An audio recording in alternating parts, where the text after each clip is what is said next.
Ato jolle. Yo. Itini sannaga. Naga. Rini sannaga. Naga. Ageenni badada. Badada hesan badada. Yoyya. Ilmo esadem. Garara yeroo kana waan aadaa gooroo tokko gar liiban kan deemuu jira. Ol seeni aanan dhug.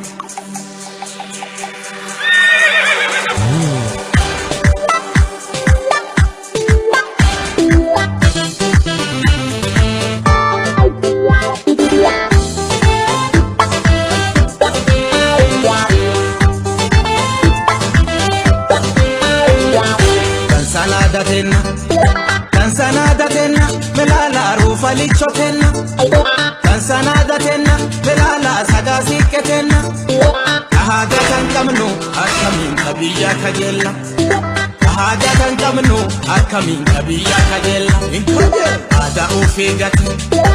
Ada ufigate dalle nada biya aisha Ada biya sulle melala tenna tirri dansa Urfajito difte jarkena kana manunata Urfajito difte jarkena kana manunata Adibala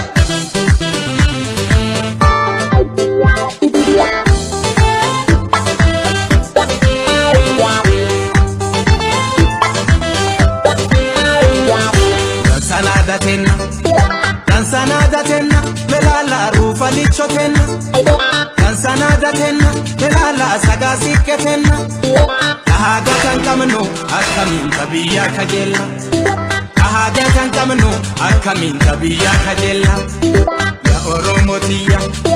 Ya Oromotiya Ada tante jabefatu Orarsa dedaki Kui malkatire fatu Margiji dakuti Ororo besikete kabadu Gara kulu dari Duguma wakanke kaladu Gara kulu dari Duguma wakanke kaladu Uligani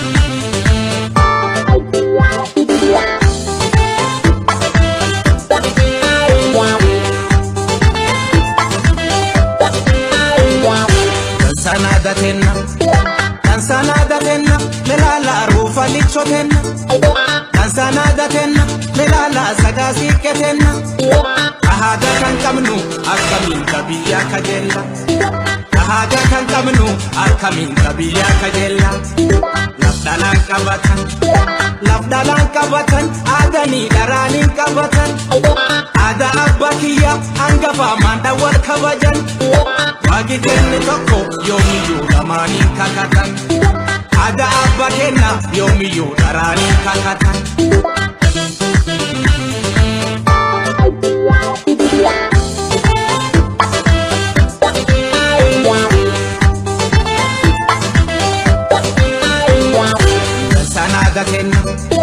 Tansanada tenna melala rufa lichotenna Tansanada tenna melala sagasike tenna Kahaga tankamnu akamin kabiya kajella Kahaga tankamnu akamin kabiya kajella Anga forum ticha ya balala fora bagada Oromiyan ballo namu ada tokko qaba Ada norom ticha duguma demokrasi haka Sirni gada romo duguma demokrasi haka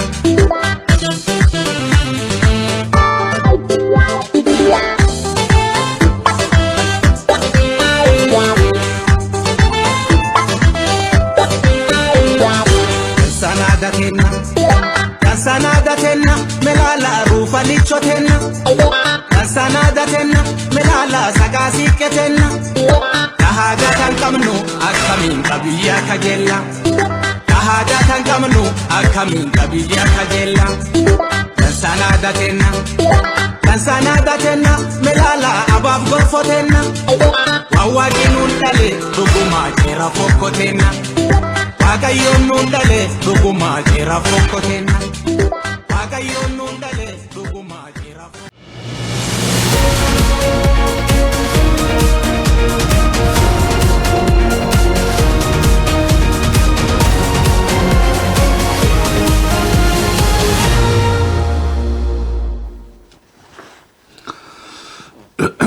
Yoya ilmaan ayyaa bakka jirtan marattuu nageenya keenya ka waaqaa ka Oromummaadhaa ka olle raamaddee sanaa dhaqqabu.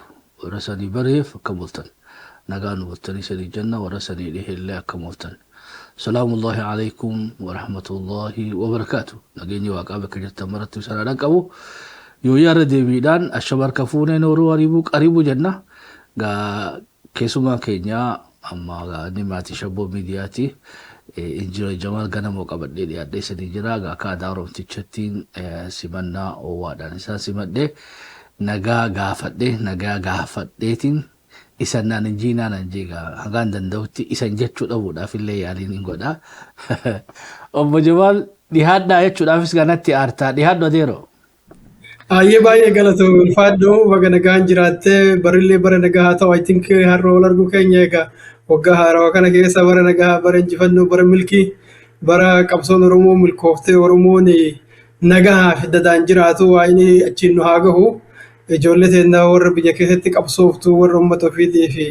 lafi fi qabsteeni go fi cobsa jirtu yeromunduma akka milkaan hawna fi umman keenya addunyaa guutu irra ka jiru bagana ga jiraatan bagana ga hangeetan barri bara tokkummaa bara qabsoo bara injifannoon waa ta'u jechi barbaada ulfaadhu. Ayyo ulfaadhu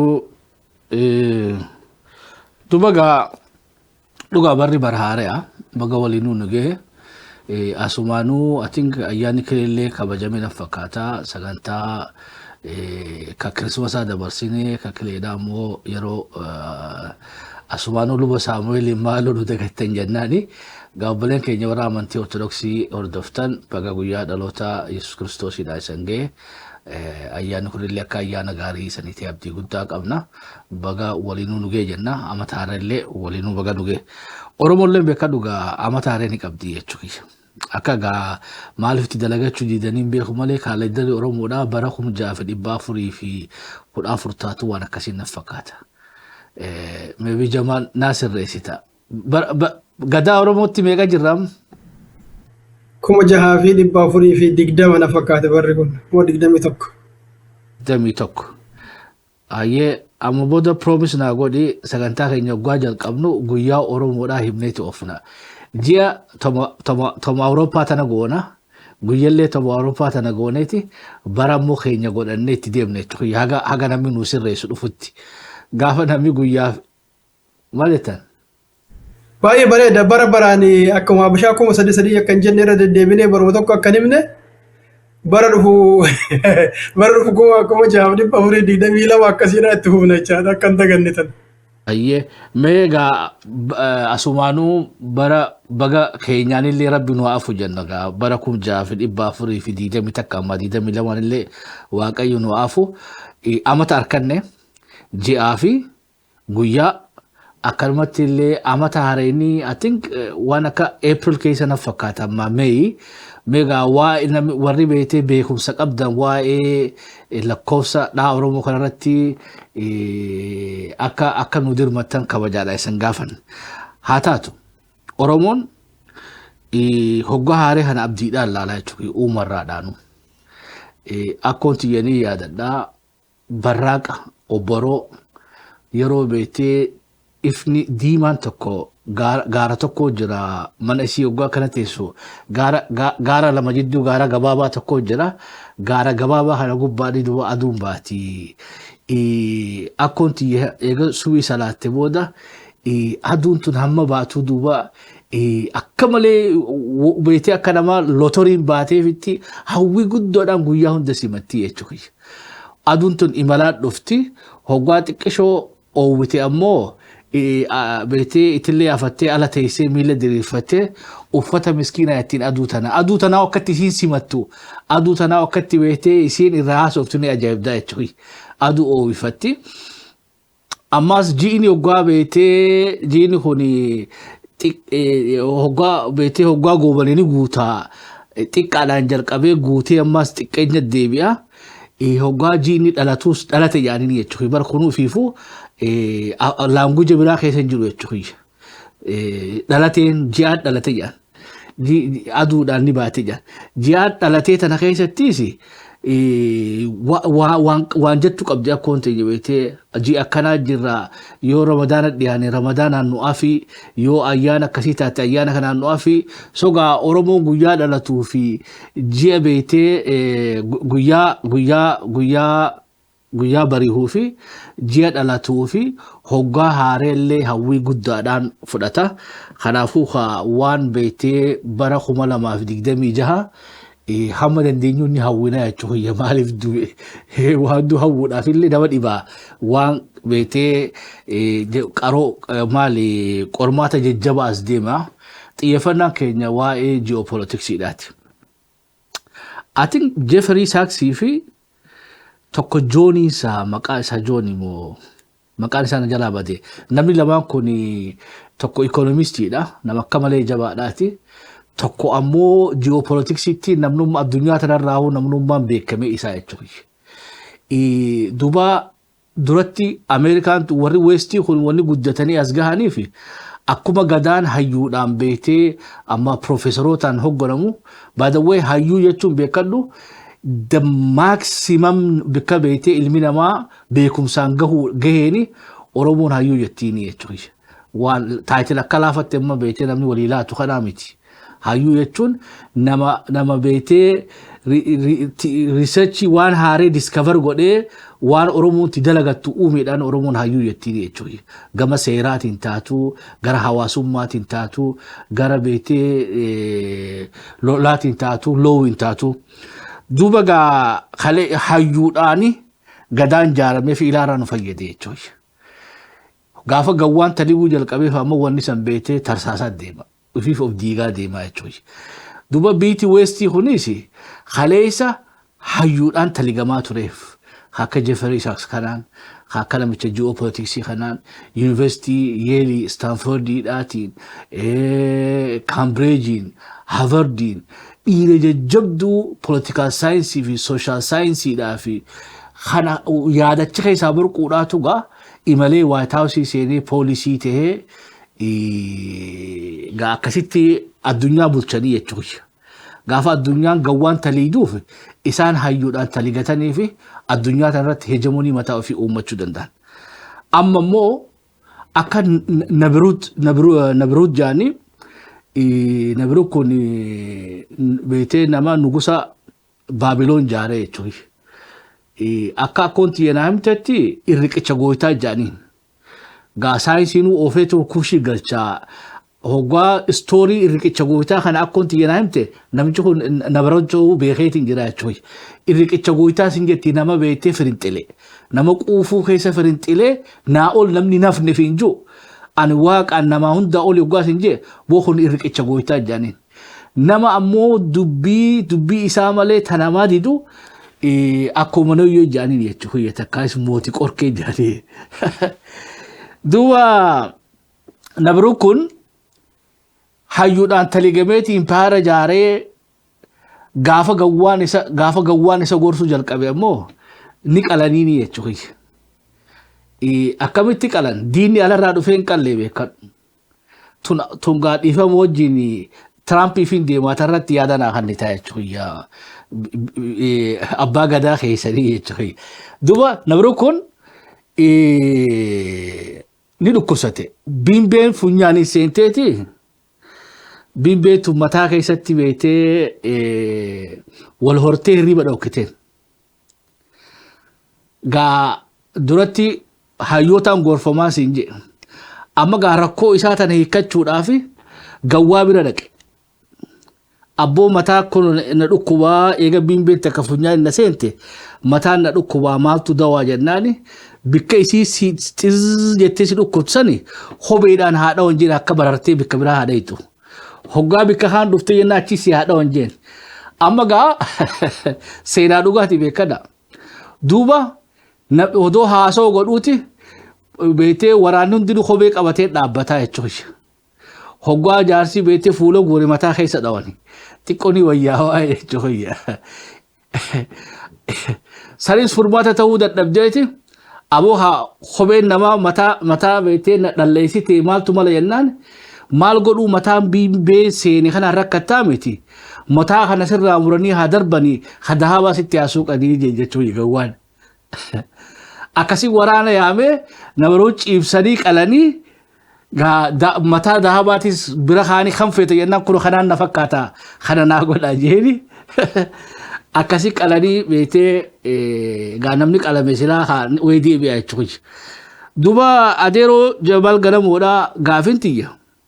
Warri irra Trump gorsaa jiru kuni gorsaa akka nabaruutiin fakkaatanii jechuudha. Jaarsuma kanaawu fi Ameerikaas nuus waliin halaaguun ta'an jechuudha. Namu akka qabu Haavardii fi Yeelii fi Oksfordii fi Haavardii keessaa dhufe nagarre dhiiroo gorsaa akka nabaruut kanaatu Trump harkaa qabaamee achi naa jalqabnu. Ulfaataadha akkas ta'aaf ta'uu dhabuu beekuun na dhibaa because insiderii miti siyaasa jira keessatti insiderii miti ammoo yoo gubbaa laaltu akkasillee hin fakkaatti ani ammoo tuyyuu san caalaa fagaadhitti jedhee yaadaan gubbaa yoo laalan akkasaa fakkaattu malee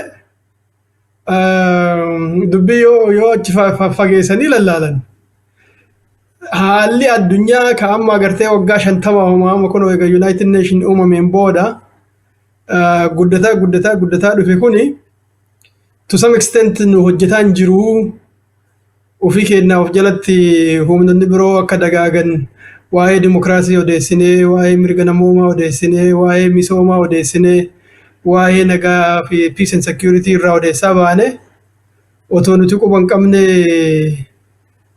competition dhufaa jira nutti warri agartee lafa jalaan ol guddataa jiru warri nu wajji dorgomu kabraalle lafa jalaan ol dhufaa jira kana akkamitti sirreessina waan jedhaa jiran fakkaata irra guddinisa ka warra namicharraa morma muru tontee warra nama biraa irraa morma muru waan qopheessootaa jiran fakkaata maaliif akkuma argaa jirtu wanni hojjetaa jiru nuti wanni nu hojjennu waan mara duraan dursinee agartee waan bu'aa uummata keenyaaf ta'u kan jedhu kun baay'ee fuulduratti dhufeera. So let us make America great again inni jedhu suni duubaan akkanumaan jechaan dhufuu hin danda'u wanni gootuu jiraachuu qaba jechaadha waan san godhuuf ammoo humna kan kee ka qabdutti fayyadamuun akka malee barbaachisaa tahee mul'ataa jira natti fakkaata. An akka argaa jirutti akkuma argaa jirtu gaa yoo deeply keessa gaseen naan jette waan mul'atu calqabumarra namni kun akkuma gaafa dhufee otoon dhufin durayyuu institutionii gurguddaa seera addunyaa hin tiksa jedhan warra akka United Nation omattuu lakkaa'uu dide so uummata akka keessa hin jiran jedhee booddee jaarmoota isa keessa jiran warra akka health like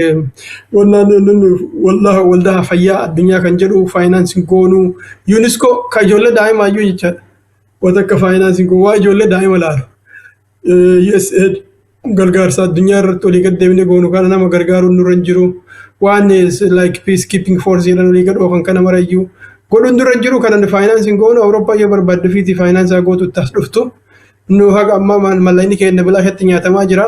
United Nation wanni jedhamu kun wanni faayidaa qabu miti akkanumaan teteetti jedhee achirraa jalqabe akkuma agartoomma dhiyeenya kana gara jaarmoota 31 na fakkaata gara jaarmaa 60 keessaa Ameerikaan keessaa baateerti hin barbaannu jennee jechaadha.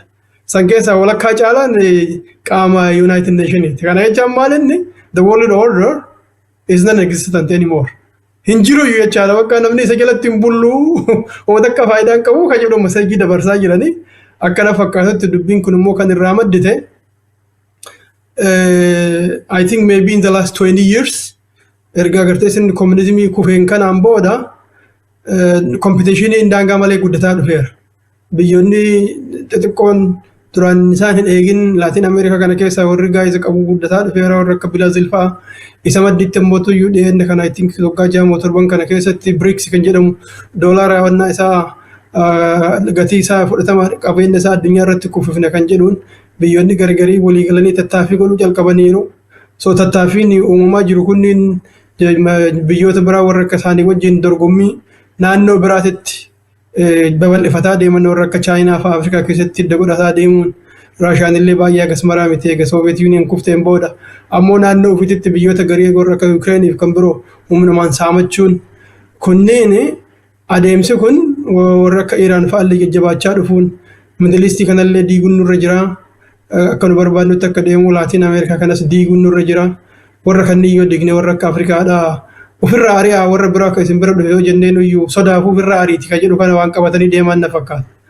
So kana jechaan maal inni the global order akka amma jiru kanatti waa'ee dimokiraasiitii fi mirga haqa namaa jennee yoo itti fufnee kan odeessaa baana tahe humni biroo ka duubaan dhufu ka competitioniidhaaf baay'ee nu bira taruuf deemaa jiru guddataa deemaa jira warra akka Indiyaa warra akka populationiin gurguddaa namni isaanis baay'ee barataa jiru kun marti.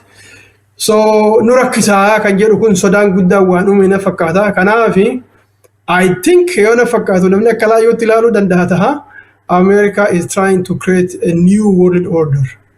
Ka superioritiin isaanii keessa jiraatu jecha ka olaantummaan Ameerikaa keessa jiru ka agartee ka qaamnummaan addunyaa guutuu to'achuu hin dandeenye intalishee like warra agartee isaanii ergamu biyyoota addunyaa kana keessatti uumanii maqaa biraatiin waan wannaa godhuuf deeman na fakkaata jechaadha. Waan isaan nama mara dura dursee for the next 50 to 100 years waggaa 200 akkasii kana tursiisuu danda'u uumachuudhaaf ordarii akkasii uumuuf waan tattaaffiin godhamaa jiru natti fakkaata. So gorsitoonni kunniin warra isarraa morma murumoo warra nama biraa irraa morma muruuf deemuun gaaddaa itti dhufnee ilaalla jechuu kiyya.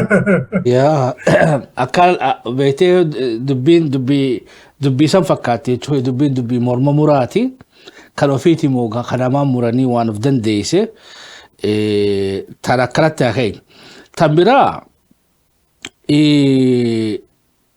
amata diidaman boodaa kana anyway ega keessaa lola Iraaq boodaa jennu latest kana fudhanne lola Iraaq booda addunyaan hedduudha shaffisaanii haga isiin Al-Qaeda fi ISIS kan ari'attu China samitti kutte South Korea da warri South East Asia da Latin American even Africa leen beete waa bika khaleen jiranii jechuudha China duubaa dhufte Africa leen riba khafte duba namicha san maqaan na jalaa bade Jeff na fakkaate Jeff taatu John taatu I think John na fakkaata namicha geopolitiksiidhaan expertiidha jaarsi xiqqishoo kana mooluudhaa tokko maqaa isaa yaadadhoonillee namichi san seenaa maal jee impaawuroota amma suppaawuroota akka ammaa kana 16 amma 15 addunyaa tana gubbarratti dabranii san keessa 14 beetee lolumaan jijjiiramanidha. So gaa ratioon 16 to 2 dha. Gaa impaayaruma lamaatu karaa nagayaatiin beetee transitionii san gaggeeffame malee hanqi kana irra guddaan haruma beetee lolaatiin. Ammoo gaa impaayaronni 16 dabran sani tokkoon isaaniitu hidhannoo irra Ameerikaan qabdu hin qabanii jechuudha. Hidhannoo irra beetee Chaayinaan qabdu hin qaban. Rakkoon guddoon lafa ol ka'u jiruu fi ol ka'ee gaara gubbaa jiruus wanni isaan hidhatanii harkaa qaban tabeetee isaan qofaa miti addunyaa balleessuu dandeessu jechuudha. Wannummaan beetee sodaa uumuu jiru wanni xixiqqoon beetee ordara haaree kana fiduu hin dandeessu.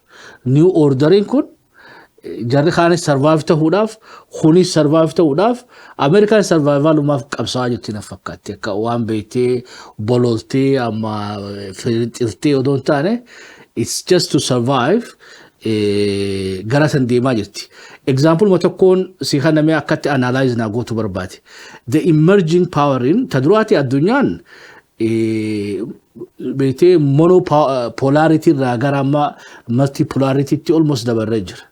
Ara Turkiinu beetee Azerbaijan fi Central Asia fi ilaa haga gaafa Afrikattu Turkiinu superpower jechuudha.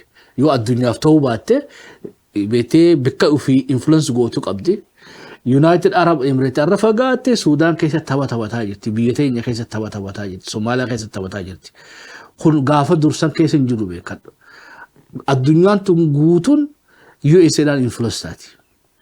Karaa biyyoota muraasa qofa Soviet Unioniin beetee influence godhuu dandeesse. Waan sanii alaa qaamni biraa isaan lamaan irraa alaa geopolitiksii addunyaa kanatti dorgomaa ture hin turre. Arra Chaayinaan gaa Afrikaa guututti fudhatteetu bira kuttee beetee gubbaan Kanadaa qabachuudhaaf yaalii godhaa jirti. Jalaan inumaatu gaa Meeksikoo akka ajaa'ibatti invest irra goote. Gaddaafaan Venezuelaatis toma Chaayinaan na fakkaatti jechuudha. malee qaalichi odoo Chaayinaa achi dhufuu baatte amma Raashiyaan gara dhiyaachuu baatte akkuma Yugo Chavez karoo biraatti yoo fedhan kochiisan malee akka ammaa kana godhuun isaan hin barbaachiftu. Duba senaariyoon ammaan asii haa'u jiru warri immarju godhu jiru kuni irra abshaalan fakkaatanii jechuudha. Maaliif amma Chaayinaa fudhanne karaan amma Chaayinaatti deemaa jirtu irra more influential ta'aa jirti biyya addunyaa dhibbaa oli daldalaan tokkoffaan isaanii Chaayinaa. USA dhaafu number 1 trading country China. Awurooppaa guutuuf akkasi. Even biyya teenyaafu biyyoota dhibbaa ol jechuun laafaa miti. Duuba gaa akkasiinuu Chaayinaan duuba daldala addunyaa kana akkanatti to'achaa beezii waraanaa Jabuutii qofa keessaa qabdi beekadha. Biyya takka keessatti kaampii waraanaa hin jaaranne. Beetee Ameerikaan ammoo beezii gariin 700 beezii 800 ka gahu addunyaa tana gubbatti banattee jirti. Beeziilee kana maanej godhuu fi difeensi isaanii maanej godhuudhaaf barana baajanii 1 trillion bira hotee jechuudha. Sogaa akkuma Roomaan beetee kaapitaal sadi qabaachaa turte Roomaan. Akkuma Washington DC kanatti kaapitaal sadi qabdi. Damascus, Alexandria fi Roma. Awurooppaa irraa Roma qabdi. Real capital city. Afrika irraa Alexandria Egyptii keessaa qabdi. Middle East irraa ammoo Damascus Syria irraa qabdi. Waraanni isii akkuma Ameerikaa kanatti beetee beeziin isii gaa dhibba meeqa adoonnoo addunyaa tana gubbatti akkuma Ameerikaa kana caasaa balliftee maintain godhuu dadhabdeeti gaa impaarisii kudutti qaalee finally collapse goote.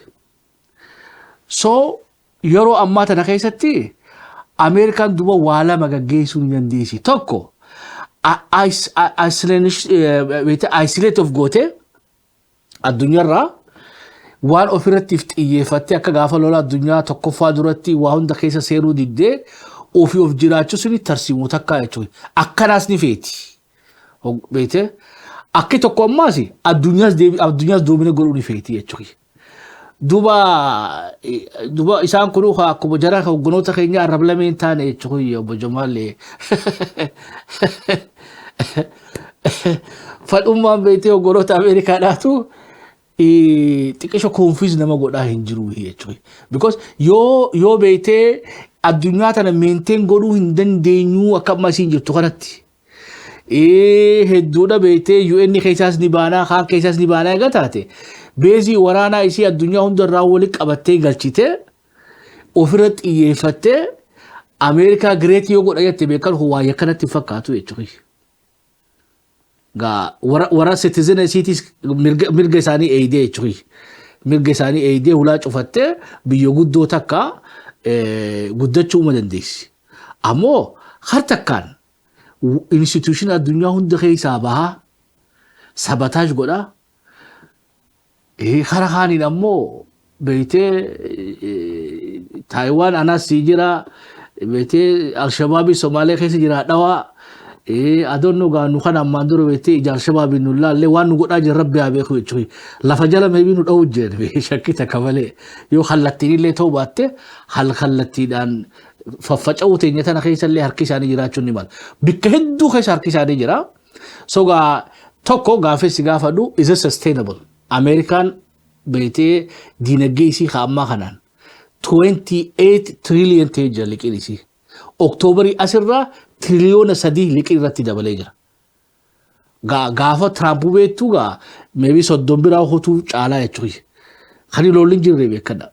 So gaa baajata 1 trillioniidhaatiin liqii 28 trillioniidhaan Ameerikaan doominansii isii ka addunyaa sanitti fufuu ni dandeessi. Mo akkuma Roomaa sanitti kufti. Kufiisa kanoo karaa nagayaatiin kufti. Mo beetee caccabsitee kufti mo akkamii jechuudha. Tuntana lammaffaa let's make great America again tuni ummataan sossobuu jiranii jechuudha. Waan addunyaa keessaa galleetii biyya teenya guddifannaan ololumaaf fayyadamaa jiran moo moo hojii fi ajandaan isaanii hubtuu kan dhugaa kana jechuudha. Egaa gaafii walitti xaxamtuudha. Atu injiineriga addaba baasiitii ibsi jechuudha. Akka waan rakkoon jiru. Waan goonu tokkoffaa kan duratti ati jettu sun agartee hariiroon keessattuu Chaayinaan nama biraa caalaa. Chaayinaan foreign policyinsi diinagdee irratti hundaa'uun sun akka malee smartii ture. Maaliif mirga namoomaati irraan dubbatanii dimokiraasiin babal'ifnan jedhanii dhimma siyaasaa keessan galanii liqaas yoo kennan xiqqoo xiqqeessanii namaa kennanii string attached ka warri amma westii jedhu kana jechaadha. Ka Ameerikaan faati jettu san haal dure akkanaa isinirra kennan jedhanii inni kun ammoo akka baay'ee expand godhan akka baay'ee babal'atan carraa bane maaliif competitionii Ameerikaa jidduu keessattuu westii fi Chaayinaa jidduu jiru warri biyyoonni ganaa guddataa jiran kunniin karaa guddinaa irra deemaa jiran like diktaatara illee taatee sii liqeessan isaan. Gatiillee xiqqoo isaa irra bushaadha xiqqaadha. Hojjetaa isaaniis fidanii uummanni isaanii baay'ee guddaa waan ta'eef biyyoota Afrikaa warra guddataa jiran keessatti sammoota hojii bananii fi waa baay'een benefiit godhaa turan isaan. Diinagdee baay'ee guddifataniiru. Nama isaanii hojii qabsiifatanii jiru. Economic influence ammootu warra birooti irratti biyyoota dhaqan kana irratti dhiibbaa uumuu danda'anii jiru. Siruu economy jechaadha. Teknoolojii amma yeroo tokko waggaa 7-8 dura dubbise Keenyaa keessa the whole of network wannaan isaanii kun security apparatus isaanii kun war networking computer dalagame kun guutuun software hardware irreen kan warra China which means mootummaan sun maqaadhaaf independent wala independent miti seegala because they have everything under control. So kana jechaan maal biyyoota biroo keessallee wanni akkasii jiraachuu danda'a. So warri Awurooppaatiif warri kunniin baay'ee baalee godhaa turan. 12 dura artikilii tokko dubbisee ture beeytee yeroo san akka malee daddaftee guddataa turte Chaayinaan kun percentiin isaa akka guddina ammootu between 20 to almost like baay'ee percentage guddaan akka malee guddataa turte. Within 30 years eessaa kaatee dhaqqabaa jirti jedhanii baay'ee sodaataa turanii. Akkuma isaan jedhamoo deemtee wanna economics irra bakkeetii geette namni martuu argaa jira. Warra keenya kanarraa immoo liqaa guddaa qabanii wanni kun adeemsisaa kun daangaa malee sodaachisaanii dhufe duraanuu sodaataa turanii dhiyeenya kanatti immoo waan agartee gatii doolaaraa hin balleessin addunyaattirraa kanaafuu warra biroo ka emerging economic centers akkatuma duratti jette kan wajji wal taane gatii dhabsiifna inni jedhu kun baay'ee warra kana muddee jira. So kana keessaa bahuudhaaf mala dhahachuudha ture na fakkaata. Maratu kanatti amala jechaa miti warri biroo soft skill waan jedhaniin kana agartee kan otoo naman sodaachisin waa'ee mirga namoomaaf dubbataa waa'ee economic development waa'ee guddinaas dubbataa waa'ee dimokiraatiis dubbataa suutaani ummatoota biratti jaalala argataatiin yoo influence goone wayya warri jedhu warra dimokiraatiiti. Warri Riippablikaanii lakkii karaan kun hojjetaa deemaan jiru. Kuni humnoota biroo kan wajji wal dorgomuuf carraa guddaa banaa jira. Warra akka tamma duratti jette kan warra economics isaanii guddataa jiru firee kennaa jira. Kanaaf hojiin kenna ka tahuu qabu transactional tahuu qaba waan bu'aa buufan laaluu qabna malee bakka biraatitti dictatorshipin jiraate sirna dimokiraasii jiraate mirga haqa namaa jiraate hojiin kenna isaa miti nuti poolisii addunyaati miti biyya keenya guddisuun nurra jira kan jedhu kun baay'ee guddataa dhufe na fakkaata. So akkaataa duratti jette san poolisii addunyaa ta'uu irraa baay'ee wannaadhaan achi ta'anii keessa ta'anii waraanaan tiksuu san caalaa humna laafaa deebisuu barbaadan. Like yoo jabaan tahin wanti tokko wanti tiksuu baay'een jiru resource amma itti investi godhan kan irraa gad xiqqeeffatan jechaadha. Because you don't need to deploy maybe a huge amount of army. Yoo duraanuu wantichi laafaa ta'e maaliif baafta mallaqa iyyuu jechaadha. Isumaan isa tiksitallee fuuteetumaan akkuma kunoo nama jabaadha jedhan kana morma qabanii keessaa fuudhanii ari'anii isa ofii argachuu danda'an isuma achi aangoo irra kaa'anii wannummaan ati humna haaraa deploy gootuuf hin jiru namichuma tokkichaaf lama yookaan warra waan san bulchu maallaqa xiqqoo kennitaa fi akka ergama makkee ta'anii jechuudha. Yeroo inni to expand a lot of huge army waan akkasii gochuun xiqqaataa dhufuu danda'a akkuma amma Chaayinaan gootee bakka mara qabatte kana jechuudha duratti jenne kana politikaalii illee influence gochaa diinagdee illee bu'aa irraa argachuudhaaf waan hojjetamaa jiru natti fakkaata jechuudha. Kana jechuun maal inni kana godhuudhaaf institutionii duraanii agartee sadarkaa addunyaatitti mana seeraa jira. Warra mirga namoomaatiif falmu jira. Warra dimokiraasii babal'ifna jedhee kana haasa'u jira. Kan jedhu kana keessa wajjumaan turta yoo ta'e atis waan jettu san godhuu hin dandeettu jechuudha. Hudhee si qaba. So you cannot like keessallee ta'a. Isumallee ammootu iyyuu agartee nama falmu ta'uu hin dandeettu. Kanaafuu iyyuu pull out achi keessa wanti kun faayidaa hin qabu jettee addunyaa birattis ni busheessita. akka inni faayidaa hin qabne sammootu akshinii kan keetiin argisiisaa deemta si afoo dhaabbachuu hin danda'u hin callisee usee taa'a so you test the water amma dubbii wani deemaa jiru waan inni iyyaalan waan namni dubbatu hin jiru iyyaalan waan namni dubbatu hin jiru iyyaalan waan namni dubbatu hin jiru so inni amma silaa agartee ka duraaniin sadarkaa addunyaatti namni waa tunurraa waa tiksuu danda'a jedhu sun hundumtuu akka gatiin qabne gaafa argaa deemu yookaan waan isaan jedhaniif awwaattaa tola jetta yookaan ammootu akka tawwaattu si godhan jecha ammoo hundi deemaa jiru waan akkasii na fakkaata so kana gochuuf ammootu jecha guddinna banna jijjiirama baay'ee guddaa fiduu qaban akkumatu jette because namni martinuu iyyuu aareellee dallaneellee tuffatamuun isaa kunillee waan ittiin tolleef ka itti qophaa'us jiraachuu danda'a garuu immoo kan ammootu agartee namni aaree dallanee akka waan guddoon balleessines duraanuu waa baay'ee jedhaa turan akka addunyaa kana keessatti warri hidhatu baay'een jiraanne nu malee waan akkasii kana oomishuu hin dandeettanii hayyama isin hin kenninu yoo kana ka gootan taate isin balleessinaa jedhanii hedduu biyyoota hedduu to'achaas turanii warra ammootu iyyuu mallaqa qaban jedhaniitiin hin yaadan warra kompitishinii san keessatti dhufuu danda'an jedhanii yaadan biyyoota baay'ee diiganiiran warra akka Liibiyaa warra akka Iraaq warra akka Siiriyaa warra akka Yemen biyyoota agartee meebii mallaqa diinagdee isaanii ooyiliin kun yoo ka hojjetu taate kompitishinii kan keessatti ofiillee godhuu dhaban nama biroo faayinaansii godhan jedhan kana hunduma isaanii diiganiiran. So meeqatu afaka isaanii waan akkasiitiin kompiitii godhuu danda'u lama sadii afurii faan yoo waa'ee akkas ta'uu danda'a. Sanniin ammoo yoo isin diddan waan akkanaattu jira jechuu ni dandeetta jechaadha yoo isin diddan. Erga waan hundumaa kan isaa wajjin walii tumsuu danda'u jalaa fixxeen booda egaa namni martinuu gaafa sanitti it becomes a question of survival. Hin jiraadha moo konfrontii godha kan jedhu si geessa jecha dubbiin. Jiraachuudhaaf bara dubbiin hammaattee harcummee mataa qabatanii bulan jiran san irratti addunyaa garas geessuu waan deemaa jiran fakkaata. Hin tahamoo hin ta'uun inni waan birooti. But tendensiin mul'ataa jiru. Wanni mul'ataa jiru maa inni amma akkuma haasaan kana dhageettee jiraattee kun hemisferiin keenya kun ka gara westiidhaa keenya ka gara dhiyaa keenya nam tokko gara dhufuu hin qabu. Chaayinaan gara dhufuu hin qabdu Raashiyaan gara dhufuu hin qabdu. Naannoo keenya kana kun keenya malee maaltu isin galche.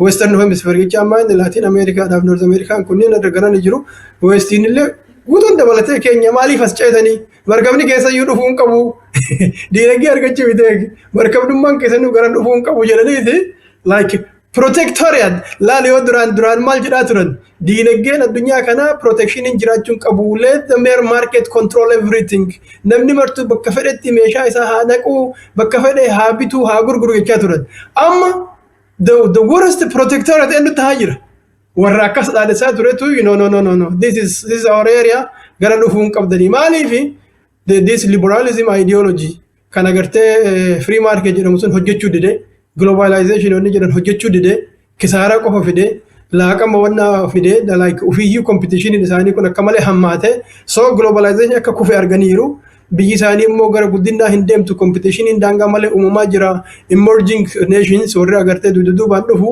tokkoffaa beekumsa addunyaa kana irratti information technology guddateera namni waa beekeera so latecomers advantage waan jedhamu jira keessattuu technology fi beekumsa irratti warri duubaan dhufu kun waan nuti dur qorachuudhaaf qorannee haaraa invent godhuudhaaf irratti hojjetaa baane otoo isaa ofiitiin uumin nurraa baratanii yeroo gabaabatti nu dura taraa jiru latecomers advantage jechamaan ofii isaati researchii godheen hojjenne wantichi uumameera you don't need to create a new wheel already the knowledge jira ijoollee manuma itti barsiiftetti leenjifta daddaftee utaaltee warra hojii kompitii godhuudhaaf haalli sun uumameera haala kana immoo nutu uume kana uumuun keenya immoo nu baasaan jiru waan nu baafneef we have to create a new order kan nuti irratti more dominant taanu egaa kana gochuun hin danda'amu ani mallattoo isaa yoo laalu dhugaa dubbadhu naan jette danda'amuu danda'a jedheetiin hin mul'ata maaliifi akkuma argaa jirtu kana pirezidantii biyya tokko mormuma halkanuma takkittiidhaan morma qabdee achi fuutee waan barbaadde maqaa itti baaftee akka barbaadde mana seeraatti dhiyeessuu dandeetta taanaan biyyoota Afrikaa kana keessatti amma namni morma qabanii fuudhuu hin dandeenyeen nu jira. Kamtu iyyuu uftisuu danda'a biyya 54 maaltu jiraame? Kamtu jira kana caalaa akka jabaate. So 54 yoo bakka jarri itti like dependent tahan tokko jalaa gadi qabde marti isiitu iyyuu adabattee bulti jechaadha. So adabatanii buluu miti waan isaan barbaadan godhan jechaadha. Amma jara kanaa wajjin biyya amma namicha keessaa fuudhan keessaa yoo dhageetteera ta'eetiin hadha na fakkaata waliigaltee mallatteessineera jedhan. Waliigalteen kun immoo waan nu ta'uu goona malee waan isaaniif ta'uu miti jedhan. Kana jechaan immoo iyyuu inni oilii biyya sanii nutti gurgura namni martuun nurraa bittu malee isaanirraa miti sheerii isaanii barbaachisu biyyattiidhaaf ni kennina jedhanii so amma oilii isaanii namni baasus ka gurgurus warra keenya jettaadha. So imagine yoo agartee dhayti akkas gochuu dandeette ta'e asumarra teetteetini nama kana yoo barbaadde moo akkas goonaa jetteeni nama meeqatu humna qabaatee ofirraa tiksuu danda'a akka biyya keenya kunniin. Amma garamootu like South America keessa biyyoota sadii already maqaa dhahaniiru yookaan sodaachisaniitu yookaan ammoo jijjiiraniitu nama jijjiiranii wanni akkasii ta'uu danda'a. So South Africa yoo to'atan Braziliin yoo BRICS keessa dirqanii BRICS keessa bahe jedhaniin yoo South Africa jedhe Brazil yaa yoo South Africa achi keessa baasan yoo India achi keessa baasan BRICSin duwwaa taate jechaadha. Raashiyaadhaaf Chaayinaa qofatu baay'ee itti hafa. Jarri dorgommiin isaanii amma jara lamaan saniin ta'a jechaadha. Raashiyaa Chaayinaadhaa fi warra keenya kana ta'a. So lamaan sanniin ammoo Afrikaa fa'aa keessaa akkasiin baatu godhan jechaadha. So kana kagoleen akkamitti warruma mootummaa Afrikaa kana akkuma Latin America South Africa dhaqaniitiin yoo kana gootan malee kun hin ta'u wajjin daldaltu yoo wajjin daldalle ta'e akkanatti isin dhufoo jedhaniin namni baay'een isaa okay egaa isin jettan jechuu danda'a jechuudha. Because China dhaqxee qawweedhaan nama tiksitu Raashiyaan dhaqxee qawweedhaan nama tiksuun deemtu nama of tiksutu irra jira. Of tiksuu immoo hin danda'u taanaan harka kennachuun dhufuu danda'a. I'm not saying this will happen practically kasin lafa ta'uu dhabuun mala. Amma gaafiti yakatti anu already jalqabde bikkama beetee Chaayinaan qawweedhaan hin dirmattu kaju Chaayinaaf Raashiyaan. Amma trendiin amma taaktikni warra Westiidha. Institutionaan deemuudhaa fi legitimacy uummatanii yoo kijiballee taate chaanaala beeytee isaanii legitimacy kan nuudhaan egaa Iraaqis weeraranii waa hedduu godhanii jechuudha ammaan dura. Amma dhumaatu beeytee yoo innumaa maqaan bikkuma dhiisanii jechuudha. Kallattumaanii deemaa baluunaa fidaadhaan fidanii jechuudha.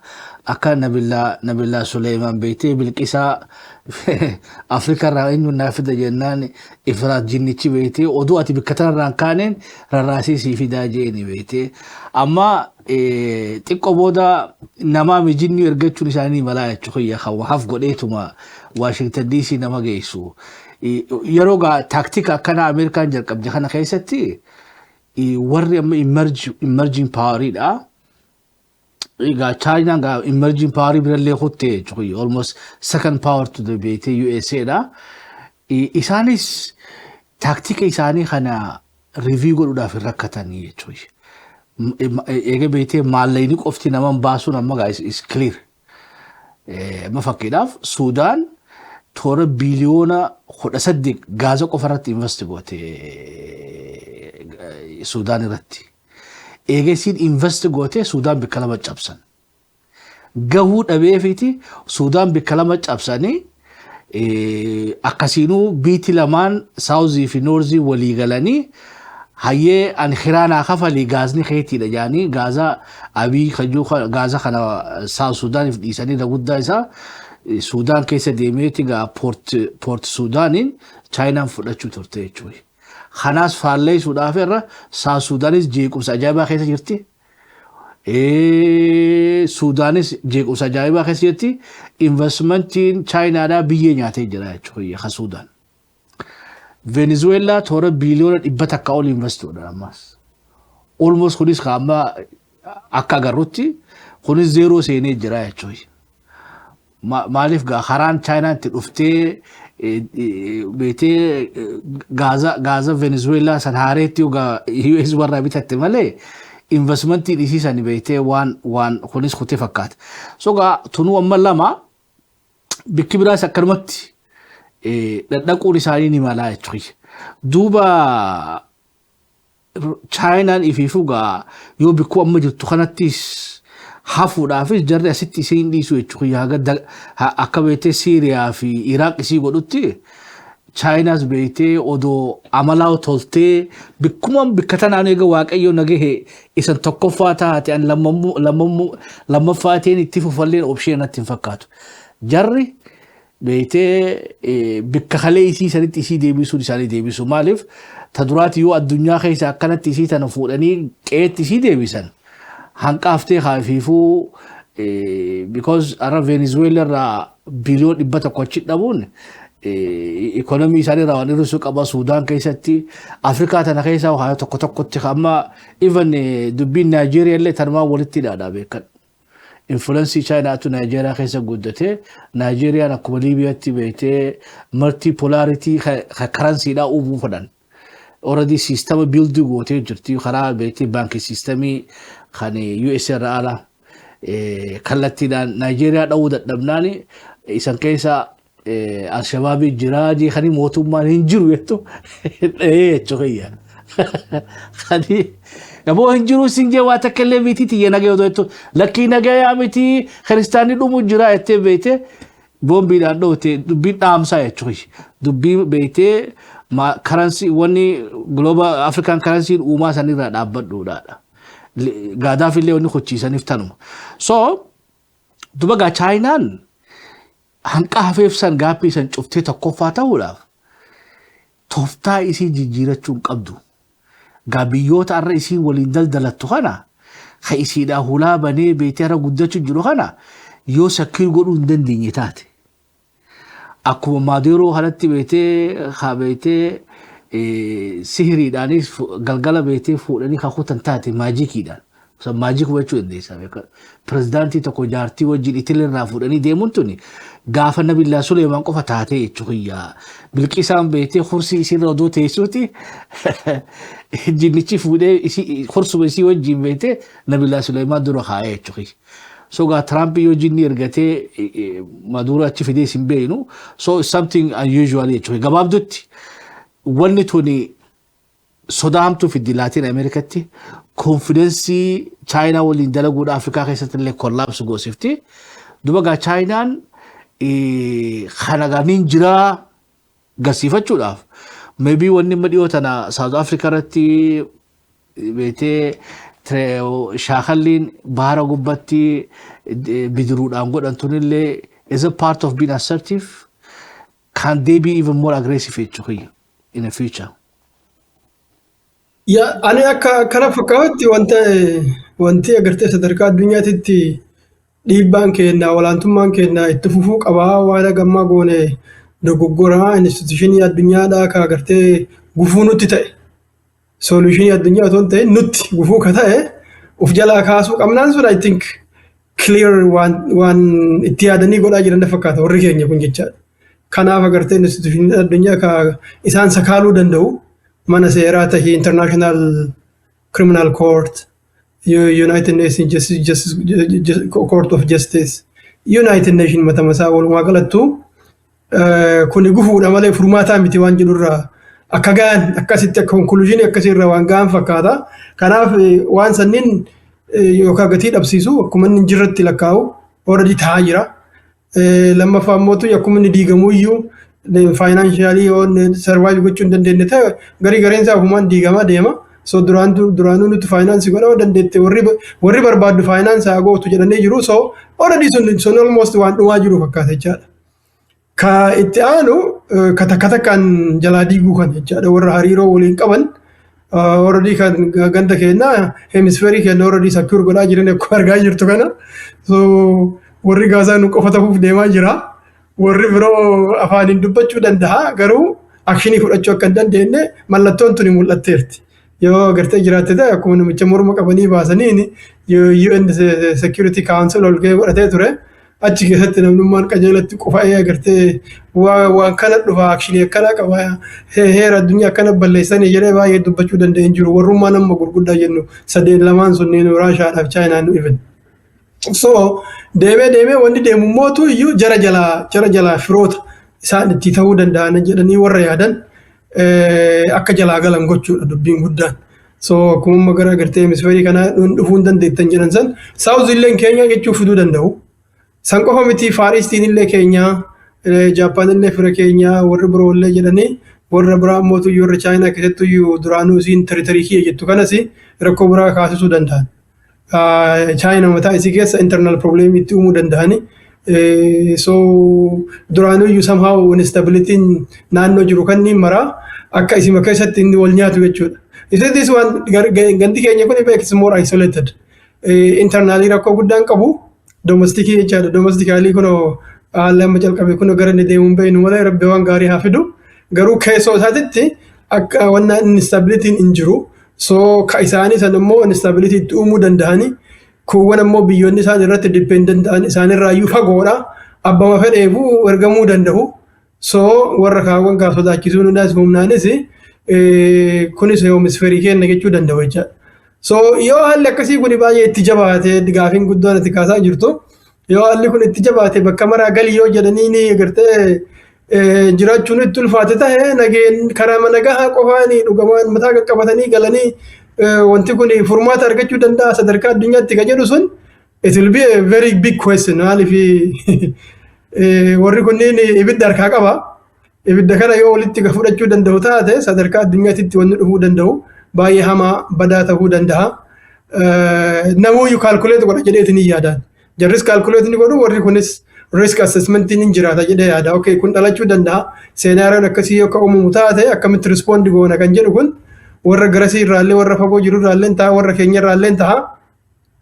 Walumatti qophaayaa balance of power ilaalaa deemuun isaanii hin mala jedhee yaada.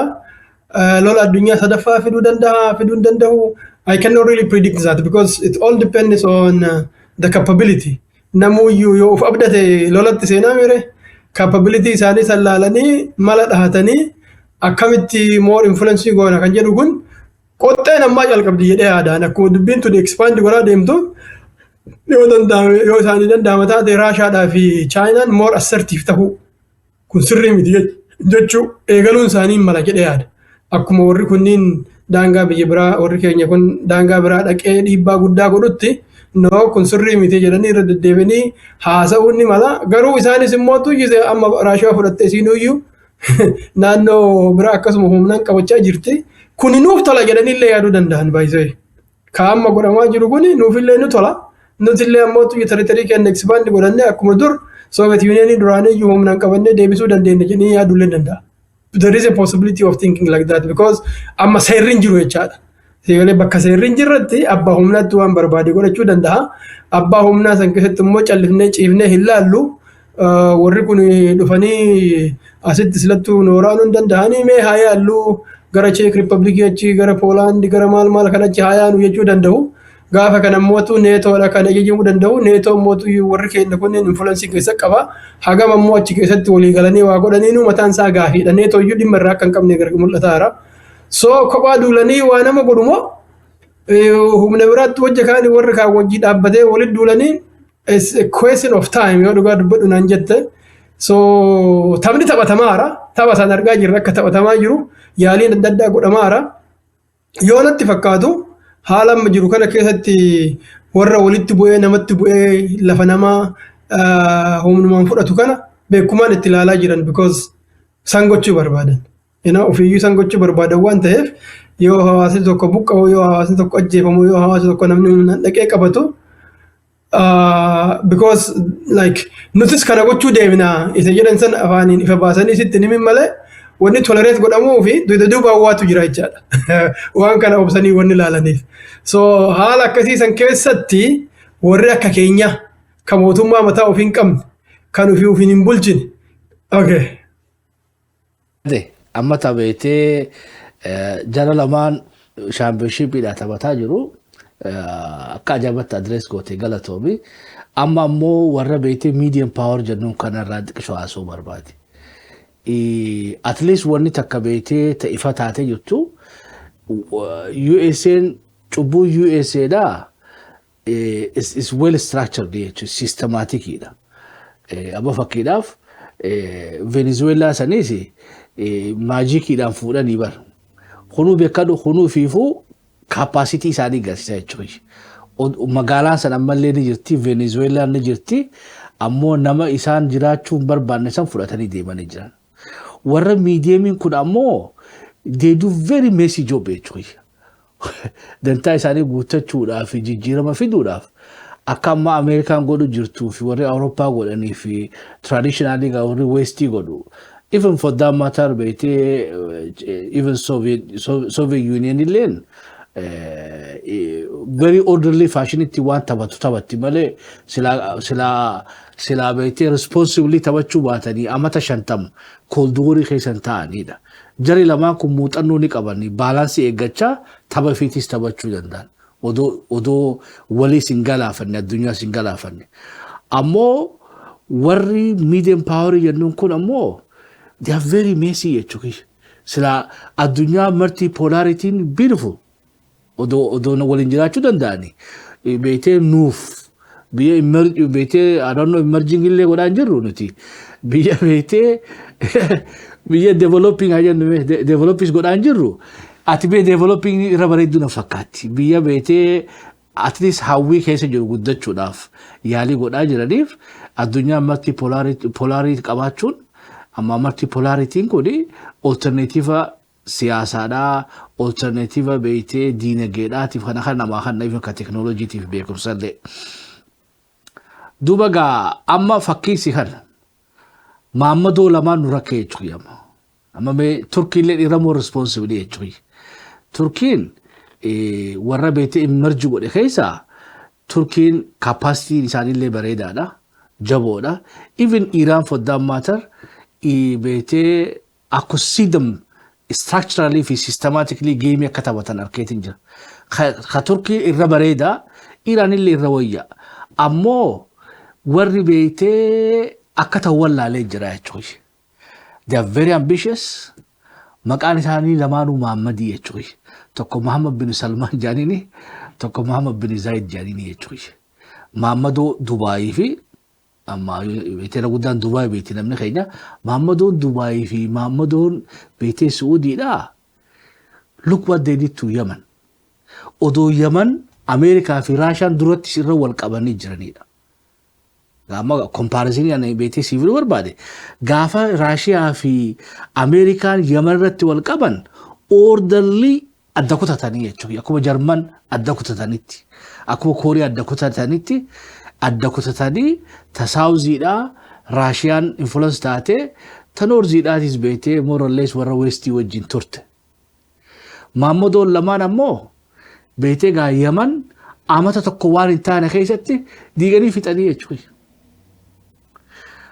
Suudaan haa dhufnu ammas nama miiliyoon 11tu alaamana fi buqqee lola beetee amata tokko fi amata lama hin taane keessatti.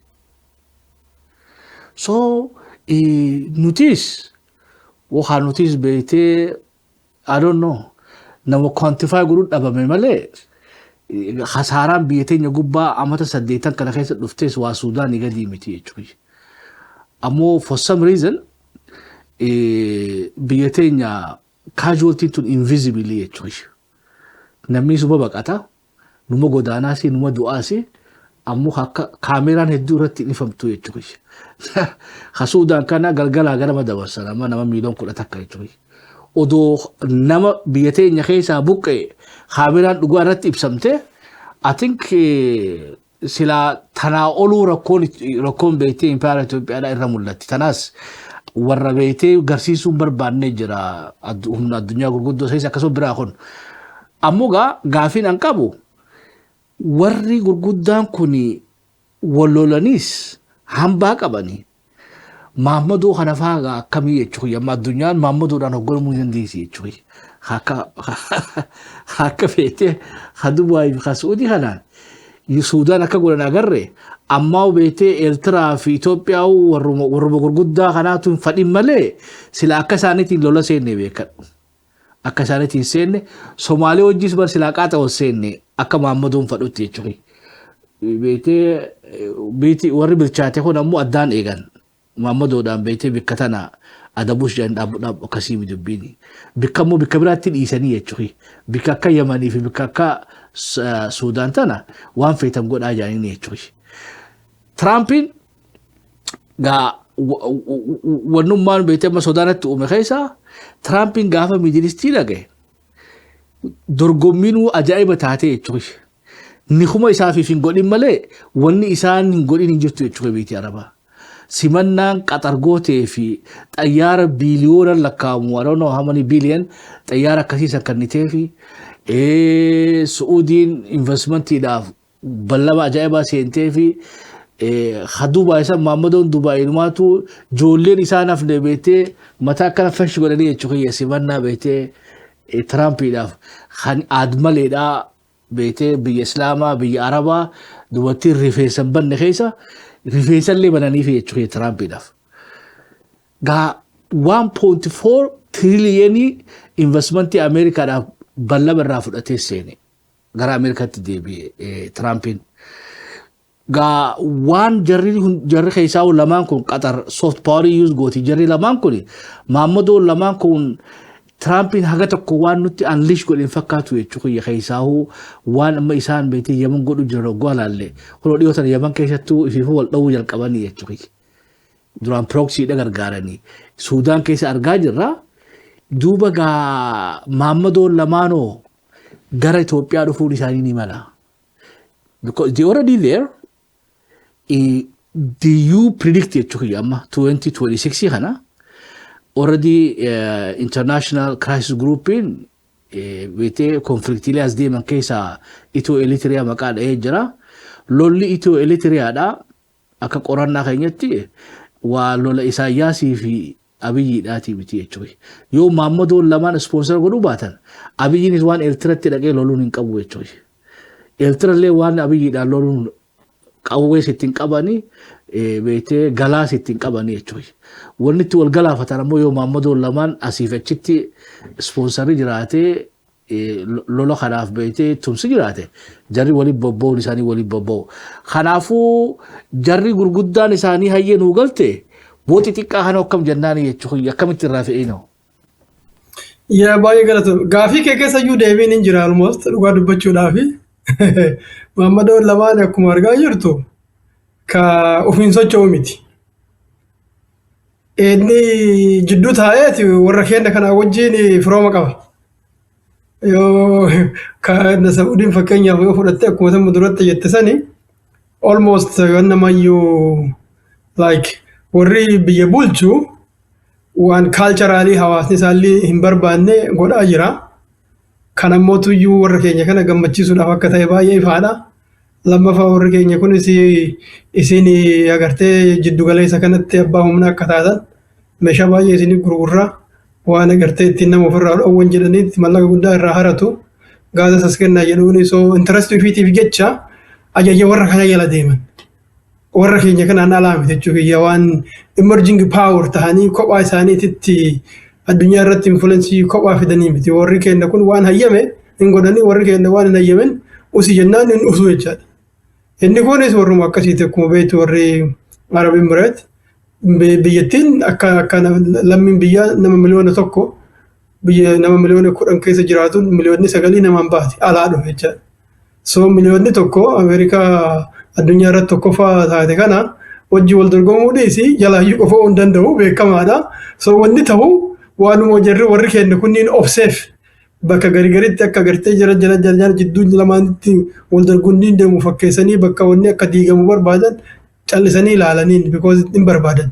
So tokkoffaa equation isan keessa yeroo baay'ee yoo ilaalte Iraan keessa jira. Iraan cinaadhaan qaamota wal dorgoman wal balleessan jarri wal lamaan illee jidduu seenan Iraan illee harka cinaadhaan keessaa qabdi. So destabilizing power sourcing kabraalee akka jiru waan beekaniif mee jarrummaan kun Maammadoon lamaan ofii barbaade waan barbaade wal haa godhu silayyuu huma isaatii wal balleessaa jira kan jedhu toleree godhanii waan laalan na fakkaata jechaadha. So gaafa agartee humnoota biroo nuun dorgomuu danda'anii warra jedhan kana jalaa dhadhaan Maammadoon lamaan inuma ajajanii waan akka wanni dhufu hin jiru.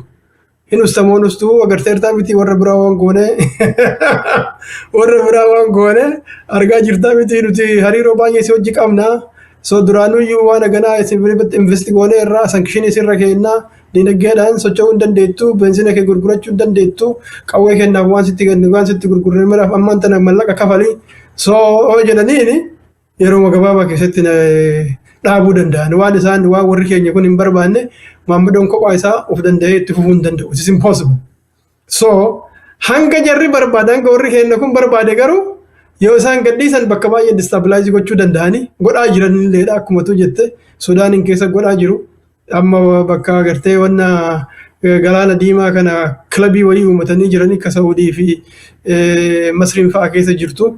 Itoophiyaa fa'aa wajjin irratti wal dorgomu empire Itoophiyaa illee achi keessatti miseensa nu gootan malee dantaa keenya eegsifannu malee jechaa jira. So warri keenya kunis kana keessatti wama calculate godha. Mee waan garasiin itti baatu laalla jedheeti waa'ee garba diimaas galaana diimaas calliseetumaan yeroo dheeraa keessatti waan ilaalu natti fakkaatu. It's just a temporary issue. Mee jarri akka wal goote walaa gootu jennee takkaa ilaalaa jirani. Humni wal laaffisu keessatti eega dubbiin wal laaffifteen booda gara ofii barbaadan gara fedhii dantaa warra keenya kanaa guutu deemuun isaanii waan hin oolle. So humnoonni maybe ani bakka isaan irratti xiyyeeffatan jedhee yaadu isaan warra jedhaa jiru. Iraan keessatti amma bakkeen isaan xiqqoo humni jabaan Middle East keessaa nu rakkisa jedhanii yaadan Iraan waan taateef probably Middle East keessaa calqabni isii taati na fakkaata wannaan equation itti aanu keessatti. So isii gallaafisuun akka malee barbaachisaadha. Har'ayyuu pirezidantiin keenya yoo isaan uummata hiriira bahu kana dhiisuu didanii Ameerikaan uummata gargaaruudhaaf keessa seenuu malti jedheera. So keessa seenuu maltiin sun egaa akkanuma namni miilaan deemee waan dhaqu natti hin fakkaatu. Jechuun nuti dabalamnee hiriira bahuu hin deemne jechuudha. So hiriirri nuti dabalamnu sun kama biraa ta'a jechaadha. Gara humnaa deema. Jarris immoo yoo isin waa takka fudhattan taate waa darbanna jedhaniiru. Eenyutu gee darbataa illee hin beeknu jechaadha. So hagam darbatanii waa miidhuu danda'anillee capabilitiin illee adda adda ta'uu danda'a. So akkana fakkaatutti Iraan itti aantee waan dhuftu na fakkaata Middle East keessa. Isii laamsheessuu barbaadanii. Seeraan already kuttee jirti. Iraaq already kuttee jirti. Warra beenzina qaban keessaa Liibiyaan kuttee jirti.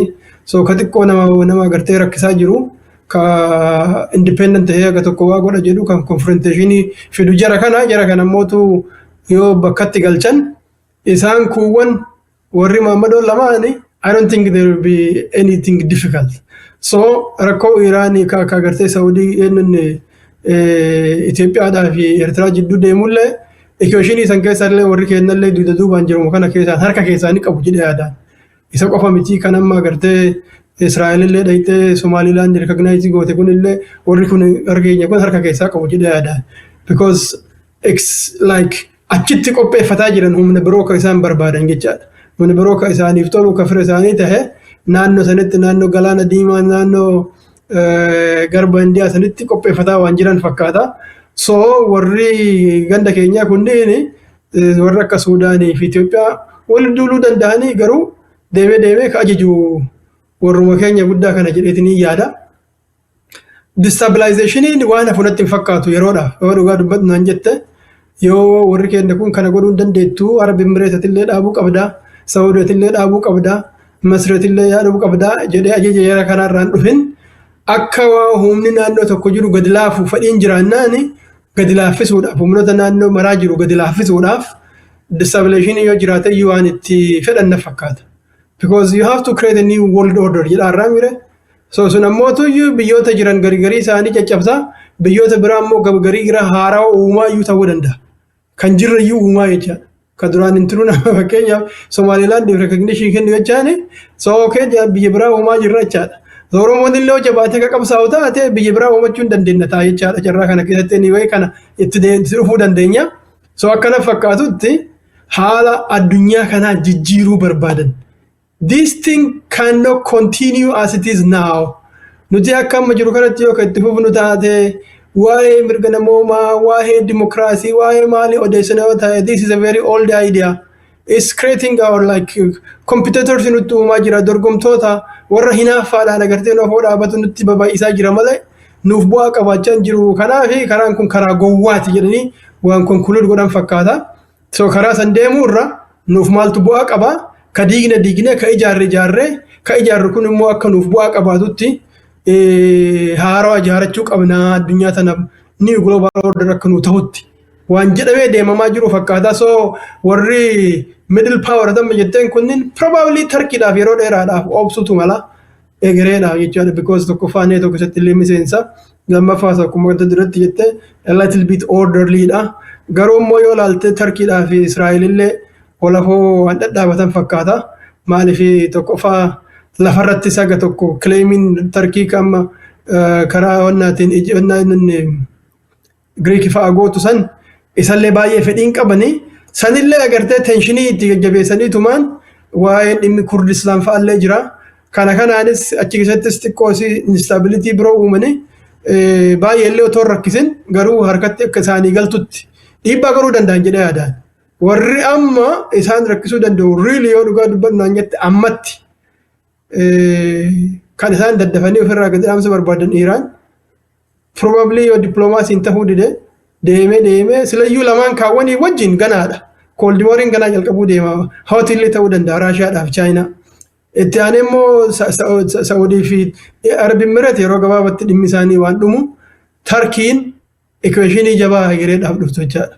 It can take some time garuu jarrillee akkanuma waan keessaa bunatti fakkaatu maaliif dhiibbaa uumna jedhanii yaadaa jiran isaan illee amma gartee Indian Ocean irratti hin barbaadu, Red Sea irratti hin barbaadu, Itoophiyaa fi Somaaliyaa irratti ni barbaadu, gaafa Afrikaa kana guutuu irratti biyyoota Arabaa keessa yookaan uummata Muslimaa kana keessattis fedhii qabanii Middle East keessatti wannaa godhachuudhaaf. So akka warri keenya kun barbaadutti hin deeman taanaan yeroo gabaabaallee ta'uu dhabu xiqqoo si achi dheerate jara irrattis jara wajjinis to some extent confrontationiin waan hafu natti hin fakkaatu. Ultimately garuu jara lamaan gurguddaa sanitti deemechaa.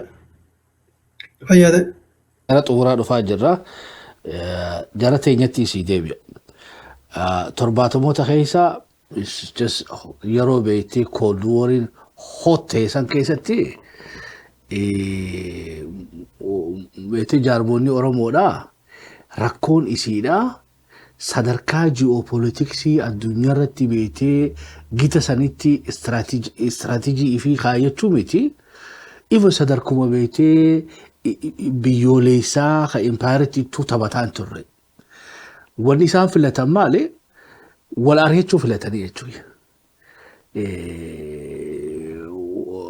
IFL fi OLF dhaan biizii ol godhan.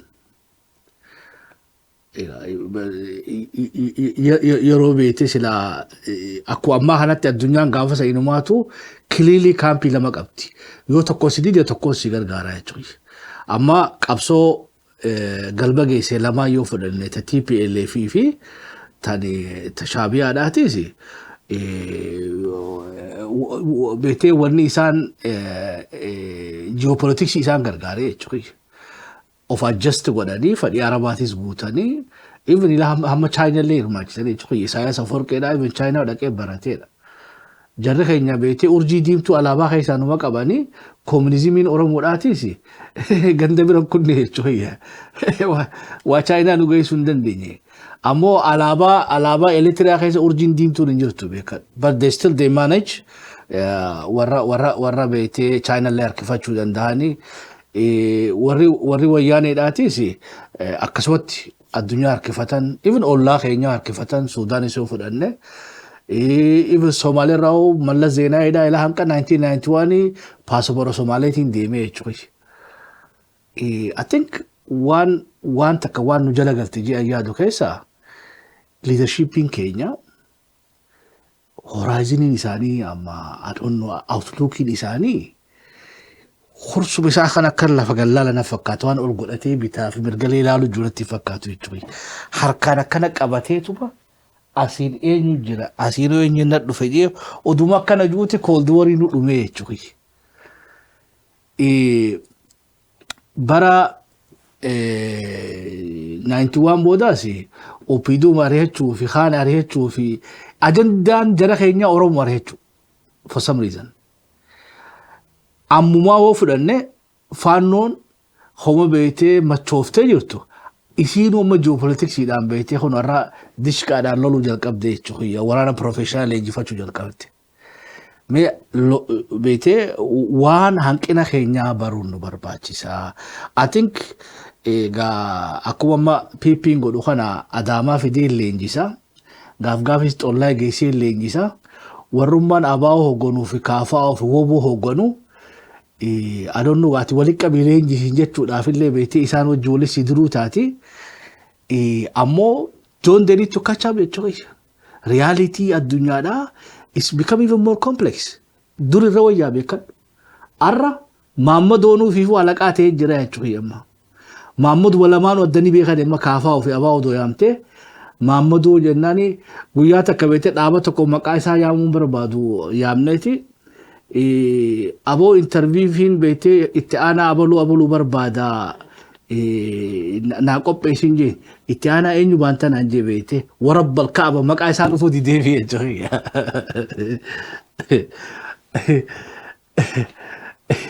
Bici yoo sabira jirtu gaafate obbo Maarree baanta siifan fidaa naan jee beekte.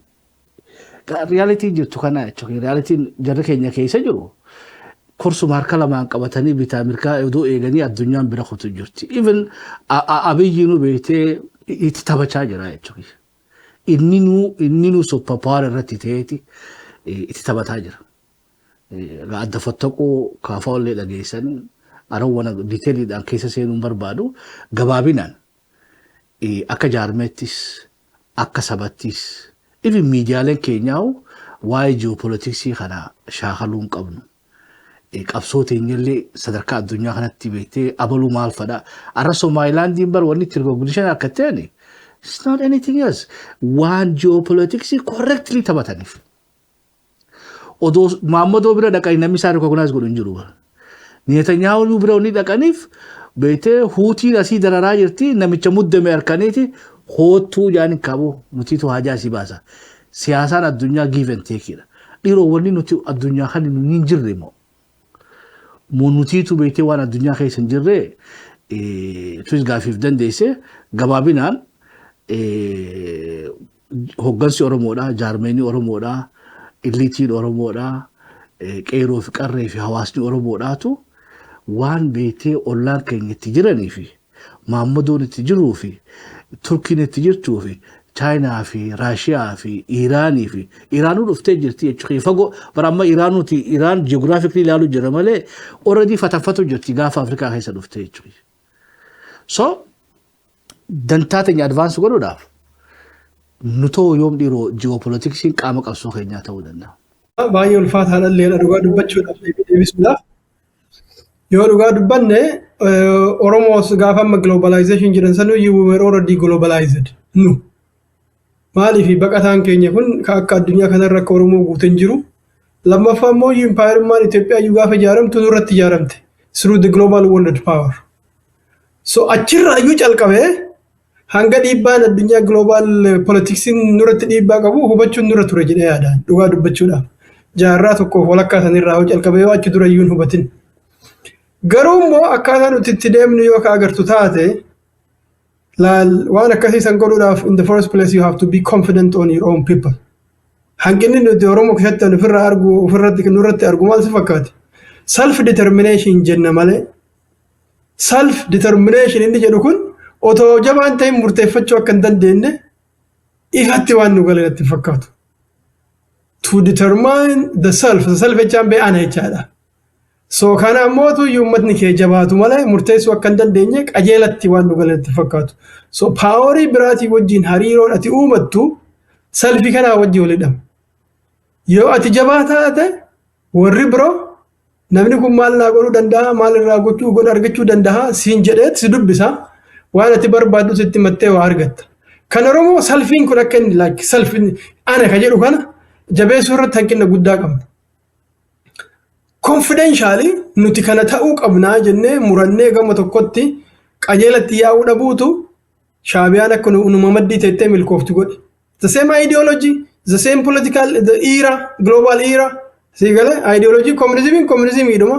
Mangistunis communisti ture, Shabiyanis communisti turte, TPLFis communisti turte. Garuu alternative kan mootu communisti makeessa communisti onni gargaaraniif namoonni biroo dantaa ofii ilaalaniiti miti. It's not about ideology. Oromoo yoo ilaalte garuu communistittis fayyadamuu hin dandeenye, capitalistis fayyadamuu hin dandeenye. Eenyu wajjin akka hojjennu tactically karaan qajeelaa bahee sirriitti hojjetamaa hin turre. Yeroo baay'ee nationalism Oromoo kanayyuu namni maal godhuu barbaada beektaa? Oromoo waaqeffataa ture, Musliimaas miti, Kiristaanaa miti jedhee isolationii uumayyuu yoo ilaaltu taate. Addunyaarraa of kutu Yahudaallee miti, Musliimaas miti, Kiristaanaa miti, as if Oromoo can exist alone on this world. Of course seenaa keenya namni keenya hawaasni keenya akkuma hawaasa biroo Oromoo qofayyuu miti. Throughout the whole world namni calqaba irratti akkanuma Musliima ta'e yookaan Kiristaana ta'e ka biroolleen turre. So namni martuu iyyuu suutaan dhufate amantiileen kun bakka marattuu Awurooppaa keessallee suuta babal'atte. Ameerikaa keessallee akkasuma Middle East keessallee marti Arabni iyyuu takkittiidhaan martisaa Musliiman ta'an. Right? So kun It's just evolution of all his societies jette laalu hanqachuu dadhabuuni biyyoota addunyaa kanaa wajjin hariiroo uumachuu irratti hanqina guddaa waan uume na fakkaata.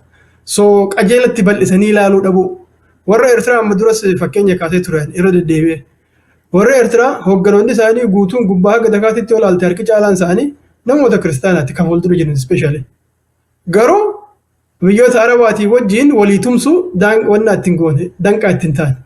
Yoo barbaachisaa ta'e Eertiraa iyyuu miseensa Arab League goona jedhanii jechaadha. Shaabiyaa Somaalee akkuma sana duratti jette nunni Somaalee keessa dhaqanii paaspoortii isaanii baafatanii akka lammii Somaaleetti fayyadamanii biyya agartee muslimaatii maaliidha jedhanii sorraan qollefatin itti fayyadamuun rakkoo ittiin taane.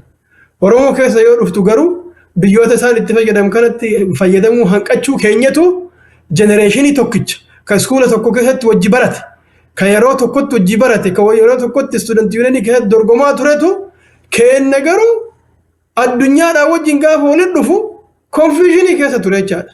Zaatis waa'ee otoo uummata hagana gahuu qabnu uummata hagana bal'atu qabnu otoo ammootu uummata Itoophiyaa wajjin diinummaan qajeelatti beekamtu Oromoo tahuu beekuu sabni kennayyuu beekuu uummata qajeelatti kakaasanii hidhachiisanii addunyaa wajjin firooma argatanii fuuldura deemuu hanqachuun suni sabboonummaa kenna kana we are trying to isolate it from the global world which is very wrong. Yes, keessoon kenna jabaatu malee addunyaa waan nu gootu keessoon kenna immoo ka jabaachuu danda'u uf gonni uummata kenna gurmeessuudha.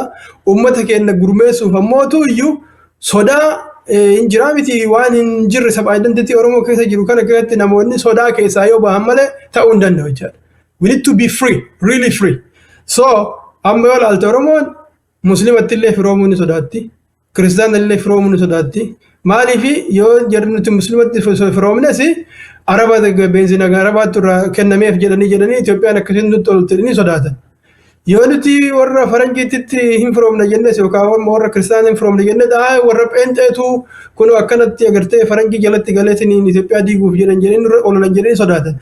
Gara lamaan sodaattee akkamitti addunyaa kana keessa jiraachuu dandeettaan. In fact, in sodaatta taanaan you cannot even determine your self-determination jiru sanuu godhuu hin dandeettu.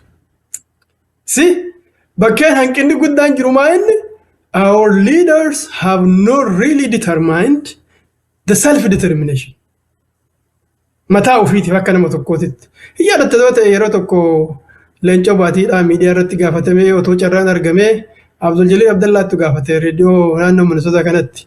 Otoo carraan argamee mirgi hiree murteeffannaa har'a ta'e baaluutii keessatti darbisiin jedhanii ati isa kamiif darbitaa Oromiyaa wala baaf moo Itoophiyaaf jedhee gaafatamee gaafa naannoo sun hiree sun argamte qofa godhaa jedhe hin dhoksa jechaadha because he didn't determine by himself. See, that is the kind of leadership we are having for a very long time. Egaa hin qulqullaa'aa jedhee abdadha. Har'ayyuu nuti biyya kana barbaannaa asitti nuti yoo naannoo kana keessatti biyyi teenya walaba taate carraa akkanaa jira uummanni nu godhu qabnu hagana gahaa economic capacity isaa hagana gahaa uummanni bal'inaan hagana gahaa maarkeetii isinii tahuu danda'a nagaa tiksuu dandeenya biyya kanatti naannoo kanatti injiraa miti hariiroo aadaatii fi wannaatiin akkanatti walitti hariiroo guddaa qabaachuu dandeenya human power kenna yoo linjifne mootu kana kanatti isinii godhamuu danda'a jedhamee namni Oromoodhaan sun mul'atu. Namni hundumtuu impaayiritti masan jalatti dhokate achuma jalatti Oromoon Itoophiyaa keessatti dhokatteeti firooma barbaaduudhaaf carraa hidhichaa halkanii guyyaa. But that is not going to happen because alternative forcing biroo kasi caalaa Itoophiyaa san keessatti duruu bakka qabu akka tokko yoo jiraate jaraaf carraa kennan jirri. Because akkuma amma duratti jedhe kana seegalee yoo ati jabeenna mul'isin eenyummaa keenya irratti hundooftee this is me jechuu yoo hin danda'in namni kun nama dantaa ofiitu himachuu hin dandeenye dantaa ofiitu tiksuu hin dandeenye dantaa kan koonaan eeguu jedhee yaada namni. Because you are not really doing anything. One is a confidence itti horu hooma takkaa godhaan jirtu jechaadha. So kanaafi bara 60moota 80moota 90moota hanga gaafa TPLF fi EPLF agartee naannoo sanitti aangoo qabatanittu ilmaan Oromoo ka silaasan gochuu malee tokkoffaa humni gargar faca'e. TPLF fi Shaabiyaa Tigraay fi Eertiraa ilaalte humni isaanii takka agartee gara mootummaa Itoophiyaa gore baay'een jiru lakkoofsaan. Keenya mootuyyuu humni gargar faca'ee kun Ma'isooniin tahee kun Icaatiin tahee kun Wozligiin tahee beekaa Oromoodha ka jettu iyyuu namuu buddeena ofiitiif qofa waan deemu fakkaata jechaadha. ideology ma wal fakkaatu qabaatanii achumattuyyuu dargimatu takka takkaan keessa nyaate kan gara abaa'oo gorees akkuma duratti jenne kana global politics baay'ee sirritti confidentially uummata keenya ijaaree hunda gochuu hin dandeenye hanqinni hawaasa keenya keessa jiraachuu danda'a isaan qofa jechuu hin danda'u isaanis part of our society hawaasuma keenya haa ta'uuti ammoo hanqinni sanii wajjin sadarkaa har'a irra jirru kana nu geessanii jiran hanqinni sanii wajjin wareegama guddaa baasaniiru dhaloonni har'aa garuu it's supposed to be one of the best generation jechuudha maaliif hawaasni keenya bal'inaan baay'ee barateera namni PhD qabu warra lakkoofsan qabu maasters qabu lakkoofsan qabu bara sanitti namnummaan barate iyyuu qubaan lakkaa'ama namoota xiqqoodha hawaasnis immoo akkasitti hubannoo gahaa qabaachuu dhabuu mala so har'a garuu waggaa 50 qabsoofne oromummaan guddatteerti oromiyyummaan guddatteerti oromoo ta'uun beekameera bara jennu kana keessattuu iyyuu namni humna taanu malee waan barbaadnu argachuu hin dandeenyu warra humna qabutu addunyaa kanarratti waan barbaade godhata kaleessas humna qabaachuu dhabuu keenyatu nu cabse kanaaf biyya keenya saamamne ammas akkuma agartee otoo hagana geennu akka waan nuti hawaasa darree wayii taane gara hundaan baalirraa hin boonnaa harargeerraa hin boonnaa booranaa hin boonnaa tuulamarraa hin boonnaa wallorraa hin boonnaa wallaggarraa hin boonnaa kutaalee oromiyaa jirtu kana hunda keessa kaboo wanni nu taanee fi it is because of lack of organized power humna jaarame qabaachuu dhabuudha humna jaarame ka hidhatee ka ofittisu qabaachuu dhabuudha jenne harrumayyuu siin jedhaa beeka harrumayyuu nuu galee qajeelatti gurmaa'aa hin jirru haala amma nu keessa jirru keessatti immoo akkaataan addunyaan tun itti deemtu nama biyya qabu ka mootummaa qabu mootummaa irraa diiguu mootummaa isaatu irraa diigamaa otoo jiru otoo arginu warri mootummaa hin qabne warri jaarmaa hin qabne maal ta'uu akka danda'u in the future waasi garsiisa jechaadha. Akkamitti sabni akkanaa otoo addunyaa kana argu callisee taa'aa gaafiin jettu hawaasa keenya keessa uumamuu qabdi.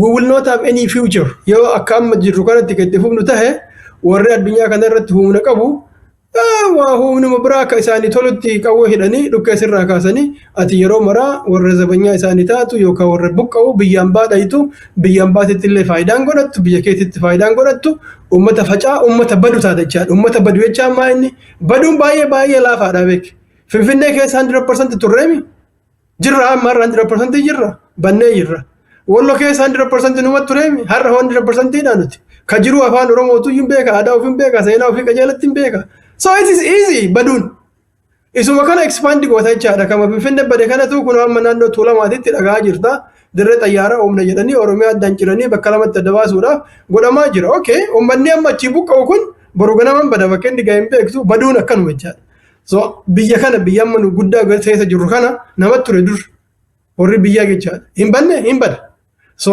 nutis baduu dandeenya jechaadha baduu irraa ka'uuf hambisuu dandeettu addunyaan tun bakka namni humna qabu of itti tiksu malee yoo humna hin qabaatin humna qabaattee iyyuu relatively yoo baay'ee jabaan tahin akka si balleessuu danda'u baay'ee ifaadha kanaaf ana kana fakkaatutti hooggansi oromoo really murataa ta'uu qaba muratee addunyaa kana keessa jiraachuu ka dandeenyu yoo uf taane yoo hawaasa keenya ijaarre yoo dantaa keenya addunyaatti himachuu dandeenye gargaarsa irratti argachuu dandeenye gargaarsi kun immootu jabeenya keenya irra akka hundaa'e namni tola hawaasii godhuu danda'u hin jiru addunyaa kanarra why do people maaliif namni tola hawaasii godhuu qaba maaliif why what's the reason atamma kadhattuun tokko si deebi'ee halkanii guyyaa si deebi'ee har'allee si kadhatee borullee si kadhatee iftaanillee si kadhatee guyyaa mara yoo si kadhata tahe ittuma kennitaa guyyaa mara you will say no I'm fed up yoo humna qabaata ta'e agartee diima jedhu jettan jechaadha yeroo tokko biyya Jarman kana keessa waa ta'e sitti hima nuyi kanatu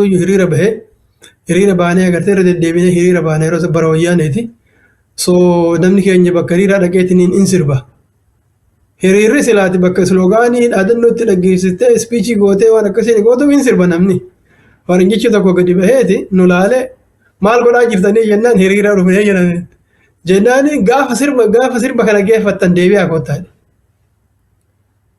si amma kun advokasii fi dippiloomaasiitti fudhatama nu biratti amma kun akkam dippiloomaasii fi advokasii jarri kasirraa barbaadan maal gootee rakkoo kan ofirraa kaasuudhaaf maal gootee maal irra si gargaarra siin jedhan yeroo garii maal akka jedhan beeytaa nuti uummata hagana gahu bal'inni keenya hagana gahaa garuu ammootu yoo gartee like marginalized minority dha politically jettuun eega akkas ta'e balleessaan isinuma bira jira siin jedhan.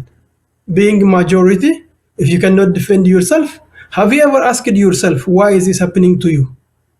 See what it means? Murattee ummata kan kee jaartee jabeenna yoo agarsiifte addunyaa yoo san si kabajji. So wanti guddaan maalin equationii amma addunyaa keessatti deemaa jiru kanatti warri akka biyyifaasin diktaatoroonni kunneen fakkeenya eenyuun namicha keenya kana fudhatanii warra pirezidantii keenyaa kana fudhatanii nama mararraayyuu qawween irra deemne jechuun isaanii waan hin oolle. Irraa dandamachuudhaaf wanti si baasu maalin naannoo sanitti immoo akka amma duratti jenne kana warri gartee jiddu galeessaa kana gartee maallaqa qabna jedhanii kennuma kanniin warra kanaan ergamu kunis waan baay'ee yaalan. Suudaan amma Itoophiyaa keessatti achitti waraana leenjisaa jirti.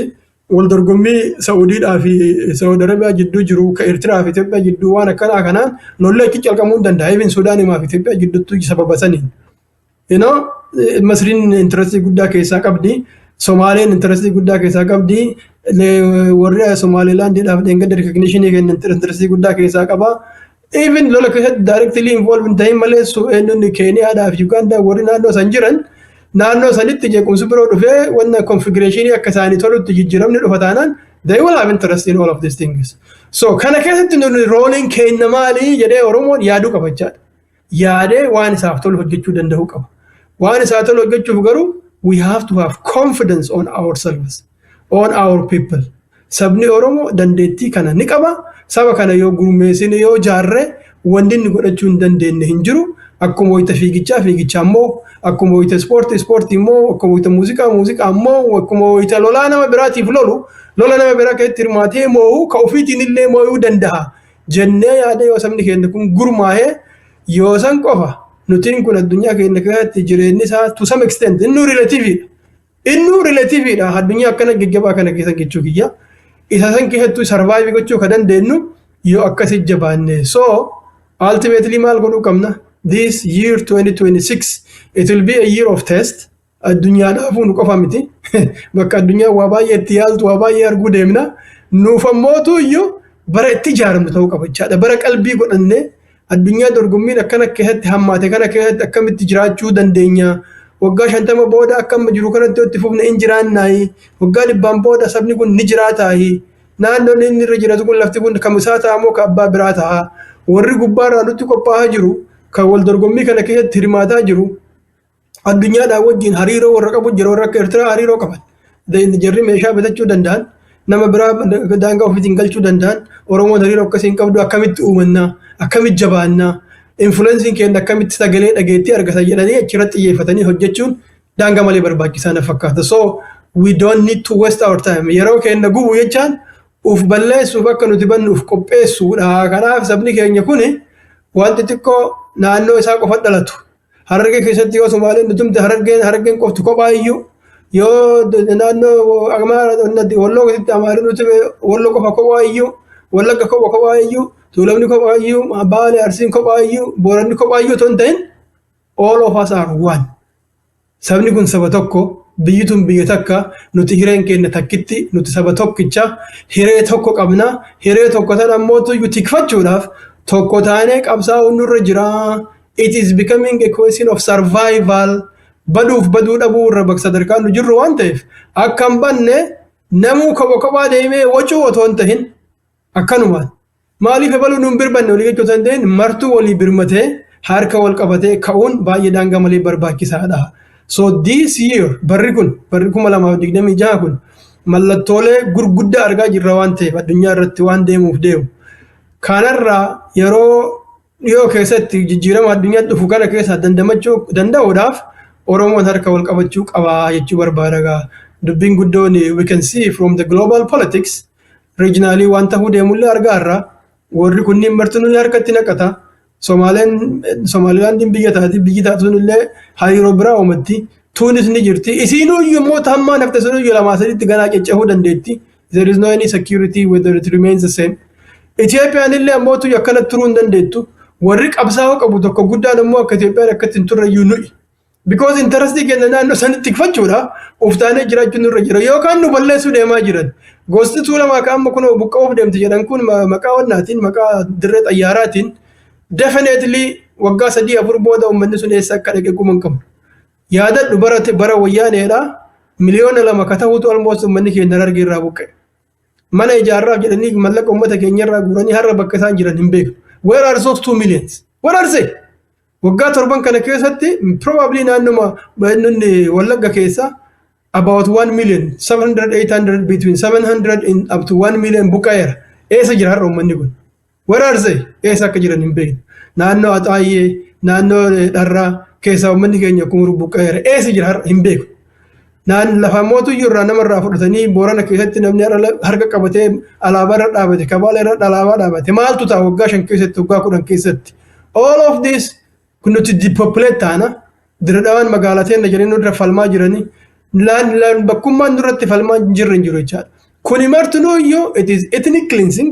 sabni keenya kun har'a lakkoofsa fi ilaalee guddaadha homaan taanu jechuu danda'a no it will happen ani fakkeenya irra deebi'ee wanni Finfinnee kan dhufu maaliif dur 100% surree har'a miti Oromiyaa keessatti illee kanuma ta'uu danda'a if you don't secure yourself your life jechuudha kanaaf ani Oromoo keessatti rabbi qalbii nu haa kennu hireen nu qabnu takkittiidha Arsiin kophatti gabroomuu hin danda'u kophattis bilisoomuu hin danda'u Harargeen kopha bilisoomuu kopha gabroomuu hin danda'u Wallagga akkasii Iluun akkasii Jimma akkasii inni jiddugalli Tuulamni akkasii Gujiin akkasii Booranni akkasii all of us Karrayyuun akkasii rakkoon geettu tun numararra geetti malee kophaan nurra hin geettu namoonni individually nu keessaa bu'aa buufachuudhaaf ummata keenya agartee gabroonfataa warra kaanii wajji walii galanii waa gochuu danda'an garuu akka ummata bal'aatitti 99% of our people will suffer everywhere kanaaf kuni martuu iyyuu namni martuu harka wal qabatee jijjiirama guddaa fiduudhaaf kahuu qabnaa jechuu barbaada dhiifameen dheeresselleedha ayyul fadhu galatoomii I think namoonni birallee miidiyaaleen Oromollee shaakalaa waa'ee ji'oopolitiksii kana nama keenya daawwitii nuu ta'a jechuudha yoo addunyaan akkatti jirtu laalle bakka tam jirraanuu bakka akkasii beekuu dandeenya so keessaa warri illitiidha namoonni baratan hawaasa keenya sadarkaa addunyaatti ol kaasuudhaaf yaalii guddaa godhasan jenna warri miidiyaalee akkasii obbo Jomal Gaaduula ji'oopolitiksii hawaasa keenya barsiisuu keessatti gahee guddaa taphattee har'a fuuldurallee akka nuti deddeebitu abdii guddaa qabnaa gaaffilee kiyyaan xumuradhee qophii tiyyatarraa asumarratti xumuranna yoo waan hafeette immoo carraa deeqaa takkasiifan kanna. Wanni na hafeen jiru wanni takkittiin underline gochuu barbaadu maalinni Oromoo keessatti firooma addunyaa wajji uumachuu irratti maqaa amantiitiin maqaa nu balleessa waan jedhu kana jira. This is completely wrong.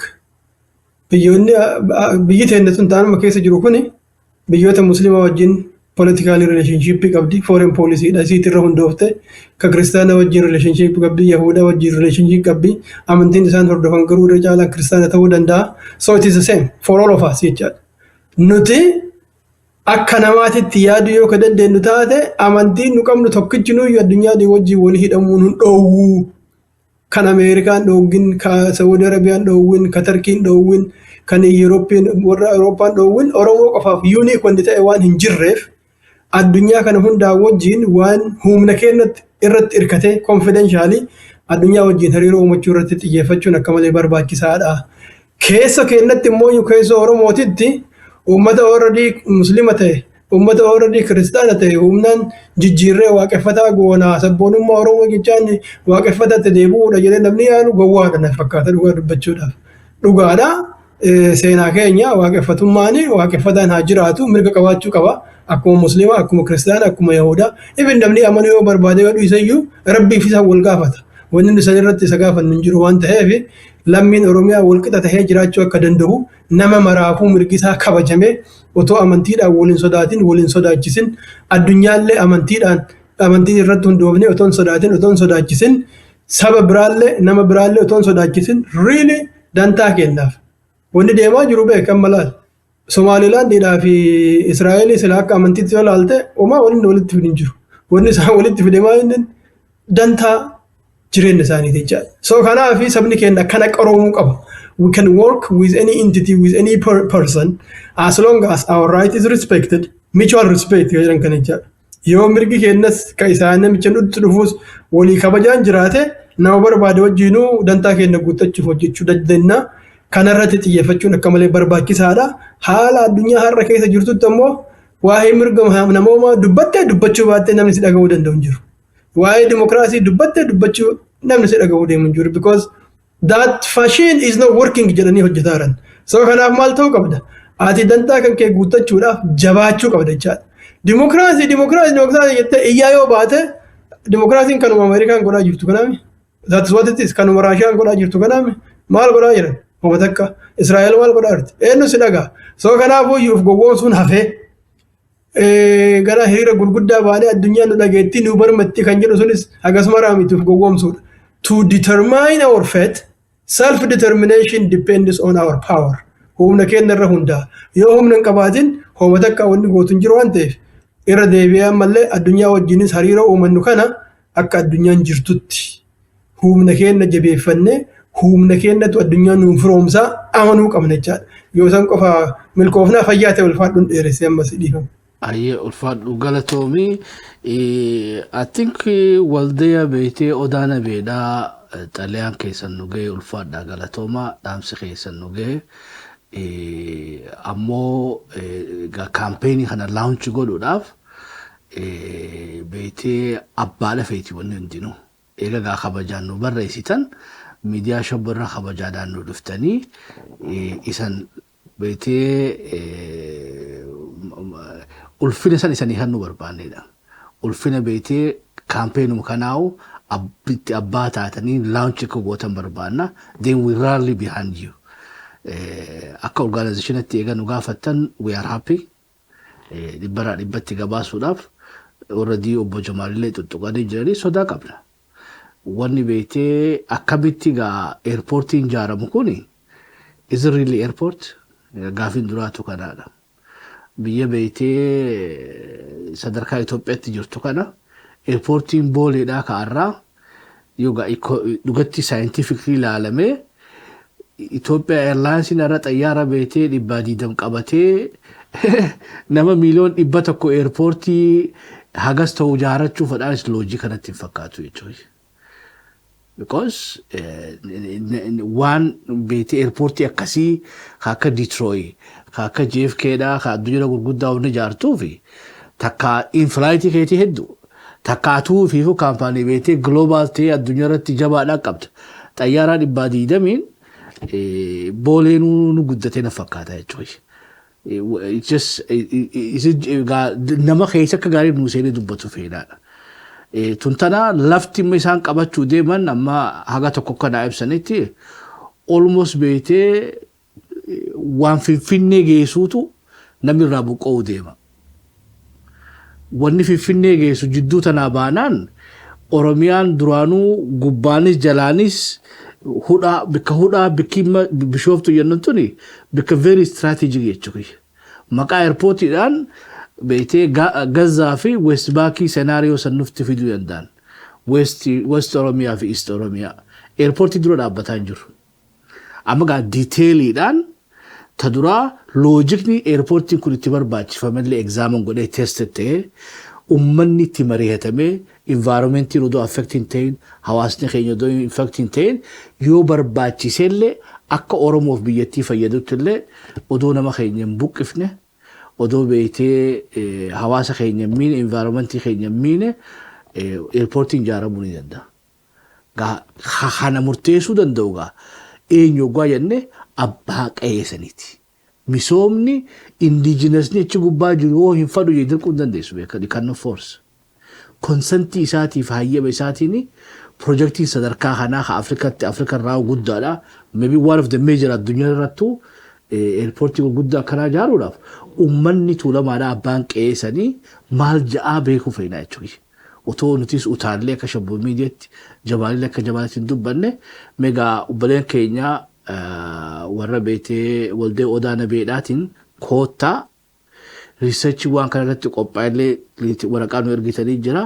Koottaati abbaatti ta'a akka nama kasanii dhalateetti akka nama qayeessanitti beetee authority guutuudhaan dubbadhaa. So direction isan nu kennitanii nu hundi isan duukaa hiriiruudhaaf qophiidhaadha. Kanaafuu waan nu ergitan kana koottaa nutti abboomaa isan duukaa jirraa isan cinaa dhaabbannaan jechuu barbaadaani. I think sagantaa teenya taarraa asumarratti haa xumurannu. Hayyee. Waa takka jechuu barbaade. Laale akkuma namni martuu argaa jiru addunyaa sanarratti ka uummata tokko buqqisu yoo mara it's a government policy. Nama biraatii miti beek. Warra amma biyya nu keessa jirru kana yeroo adda addaatitti civilizing act jedhanii development act jedhanii uummatoota dur biyya kana keessa jiran mootummaan jechaadha imaammata baasee namoota civilized hin ta'in civilized goona jedhanii karaa isinii baaf namaan isinii goona jedhanii hin buqqisan. Baay'isoo kun amma seenaa keessatti barsiisan isaanuu yubee official. Ka president Ebalo akkana godhe ka president Ebalo akkana godhe ka yeroo Ebalo immoo akkana ta'e kun uummata buqqisee jira kun uummata gargar qoodeera kun uummata kukkuteera jedhanii ni barsiisan. Dhoksaa miti amma. Garuu immoo wannan jecha underline gochuu barbaade maayinni maqaa isin misoomsinaatiin maqaa isin barsiifnaatiin maqaa isin leenjifnaatiin maqaa isin guddifnaatiin uummanni addunyaa kana guutuu irra jiru buqqe. Biyya teennallee akkasuma Oromiyaan Finfinnee irraa dhabamuun kenna maaliiniin saba maqaan maali? We urbanize you. Magaalaa isinii ijaarraa, mana barumsaa isinii ijaarraa, mana qorichaa isinii ijaarraa jedhanii maqaan akkasi maqaan. Amma warri amma uummata Oromoo buqqisaa jiru kun maal jedha isin warra misooma hin barbaanne misooma jibbitu. Kanaaf akka biyyiin guddanne warra barbaadutu olola odeessaa sin jedhu. No, that's not the reason. Sababaan guddaan maaliin poolisiin imaammanni ummata jiddu galeessa hin godhanne ka ummata buqqisu addunyaa kanarratti ummatoota dhabamsiiseera. Waggaa 150 guutuu maqaa misoomaatiin Itoophiyaan Oromoo buqqisaa baateerti. Maqaa misoomaatiin, maqaa magaalaa ijaarraatiin, maqaa mana barumsaa ijaarraatiin sabni keenya buqqa'ee keessattuu tuulamni irra deddeebi'ee jedhaan waan kanaan. Keessattuu tuulamnii fi Wollo the most victimized ummata beekaadhaan buqqisaniit namni biraa irra qubatee abbaan dinagdee nama biroo ta'e aadaan nama biroo ta'e afaan nama biroo ta'e har'allee keessa Oromoo jiraatu nama biraa ta'e. Misoomni Oromiyaa keessatti maqaa misoomaatiin wanni deeme Oromoo hiyyoomsuu buqqisuu lafasaatirraa balleessanii aadaa isaa jijjiiruu maqaa lafaa jijjiiruu malee haqa ammaa wanni ta'e hin jiru. This government mootummaan amma jiru kun ammoo ilaalchisaa viiyuun isaa jechaadha ilaalchisaa Itoophiyaa ijaaruudha tamiliksanu. Itoophiyaan Minilik ammoo Itoophiyaa Oromoo buqqiftuu ka dantaa uummata Oromootiif hin qabne ka aadaa isaatiif dantaa hin qabne ka afaaniif dantaa hin qabne waan ofii barbaadan hojiirra oolchuu malee uummata keenya jiddu goleessa godhatee ka ijaaramuu mitichaadha. Itoophiyaan har'aatiif Itoophiyaan Minilik takka wal fakkaatti. Kanaaf wanni deemaa jiru addunyaa kana keessatti uummanni tokko ka buqqa'een irra caalaansa it is through government policy in the name of civilization, in the name of development, in the name of urbanization. Because humni sittu dhufee sirratti ijaaru sun humna kan keetiif dantaa keetiif yaadu yoon tahin abbaa biraa ka achirra qubachiisu san keessaa filatee qubachiisa. Nama mallaqa qabuuf gurguraa, nama dandeettii itti qabuuf kenna because inni san keessaan sooromuu barbaada waan ta'eef. So uummanni keenya maqaadhaaf afaaniin ijoolleen kun ijoollee abbaa gadaati, abbichuun abbaa malaati maali jedhu kana hundumaa ijji isaan laaluu qabaniin siyaasaan Itoophiyaa irratti har'a deemaa jiru siyaasaa eenyuutidha. Siyaasa bara Minilik ta'uun ifaadha. Ka inni nuun jedhe Itoophiyaa bara durii deebisaa andu gosa torbaffaa ta'e barbaada jedhe san jecha. So kanaaf buqqa'iinsi saba tokko yeroo mara mootummaadhaan akka gaggeeffamu beekuu qabna. Uummanni uummata callisee buqqisa addunyaa kana irratti baay'een jiru. Mootummaatu warra hidhatetu warra qawwee harkaa qabutu uummata buqqisa. Only organized group can displace other people. Yookaan uummanni deebi'eetiin deebi'u walirraa wanna akkuma gostoonni wal lolanii garas dhiibanii walitti bakka ofiitti deebi'anamu. Ka mootummaadhaan deemu kana the worst displacement, the worst kind of dispossession. So mootummaan amma jiru kun mootummaa Oromootii miti. Oromoodhaaf bu'aa buufna jennee yaaduun daangaa malee dogoggoraadha. Kanaafuu iyyuu bakka fedhettu yoo namni Oromoo buqqa'u. It is simply a continuation of master plan of Finfinne kama bara wayyaanee sani. It's a continuation of master plan of from Minilik to Abiy is just the same policy. Oromoo buqqisaa jira waan ta'eef humna birootii wajji wal galanii warra Oromoodhaaf diina ta'e hundaan lafateen kana addaan kukkutuu barbaadan. Oromiyaa bakka 2-3 addaan guddanii achi booda daangaa tokko qabna self determinationidhaaf yookaan walabummaadhaaf dubbanne isa jedhu kana hambisuudha gooliinsa. Guutuu wanni deemaa jiru yoo Oromiyaa addaan kunne yoo saba biraa keessa qubachiifne akkuma uummata Palestiin keessatti agartee uummata addaan kukkutanii nama biraa keessa qubachiisanii akka inni hegereedhaaf biyyan taane gochuu barbaadamu san kana hojjetamaa jira jechuu beekee sabni keenya kun not only for the local population Oromiyaa guutuu irratti rakkoo qabaa wanni kun jedhanii walii birmachuun barbaachisaadha. Wanti guddoon bakka kanatti underlying gochuu barbaadu all displacements, all dispossessions. Uummata saamuun, uummata buqqisuun bakka marattu addunyaa kana guutuu mootummaadhaan deemee mootummaan amma jiru kun immoo mootummaa uummata Oromoo buqqisaa jiru. Kanaaf Oromoon marti walii birmachuu qabaa jechuu barbaadee fayyaa ta'e. Hawaasa keenya waa hubachiisuu irratti akka waldayni odaana beedhaa initiative kan nuu fudhatan kabajaa isa gaafanna. Because nuti miidiyaadha. Beeti irra bareeddii jechuudha. Oggaa isa dhuftan waa hedduu isan gaafachuu barbaanna. Hanqina informationaan nu bira jira. So akka waan kanallee akka isan feetan sanitti yoo dhiyeessuu baannes deebinee qeeqamna. Kanaafuu bikka beetee nama information waan kan akka gaariitti qabu. Dokumentii nu ergitan bareedaadha. Awutarii dokumentii kanaadha odoo nu dhuftee diiteeliidhaan nuufillee hubannoo laattee hawaasa keenyaafillee laattee bareedaadha. Nu gara keenyaan waltajjiin teenya saaqamtee jirti. Uummata keenyaaf sagalee ta'uudhaaf qophiidha. Afeerraan teenya sanaa geessuun jira. Obbo Jamaal ulfaadhu galatoomii warri sagantaa kana hordoftanillee fayyaadaa galatoomaa. Aga qophii sana fakkaattu waliin dachaa irratti nagaa waaqa keessa na tura. Thank you.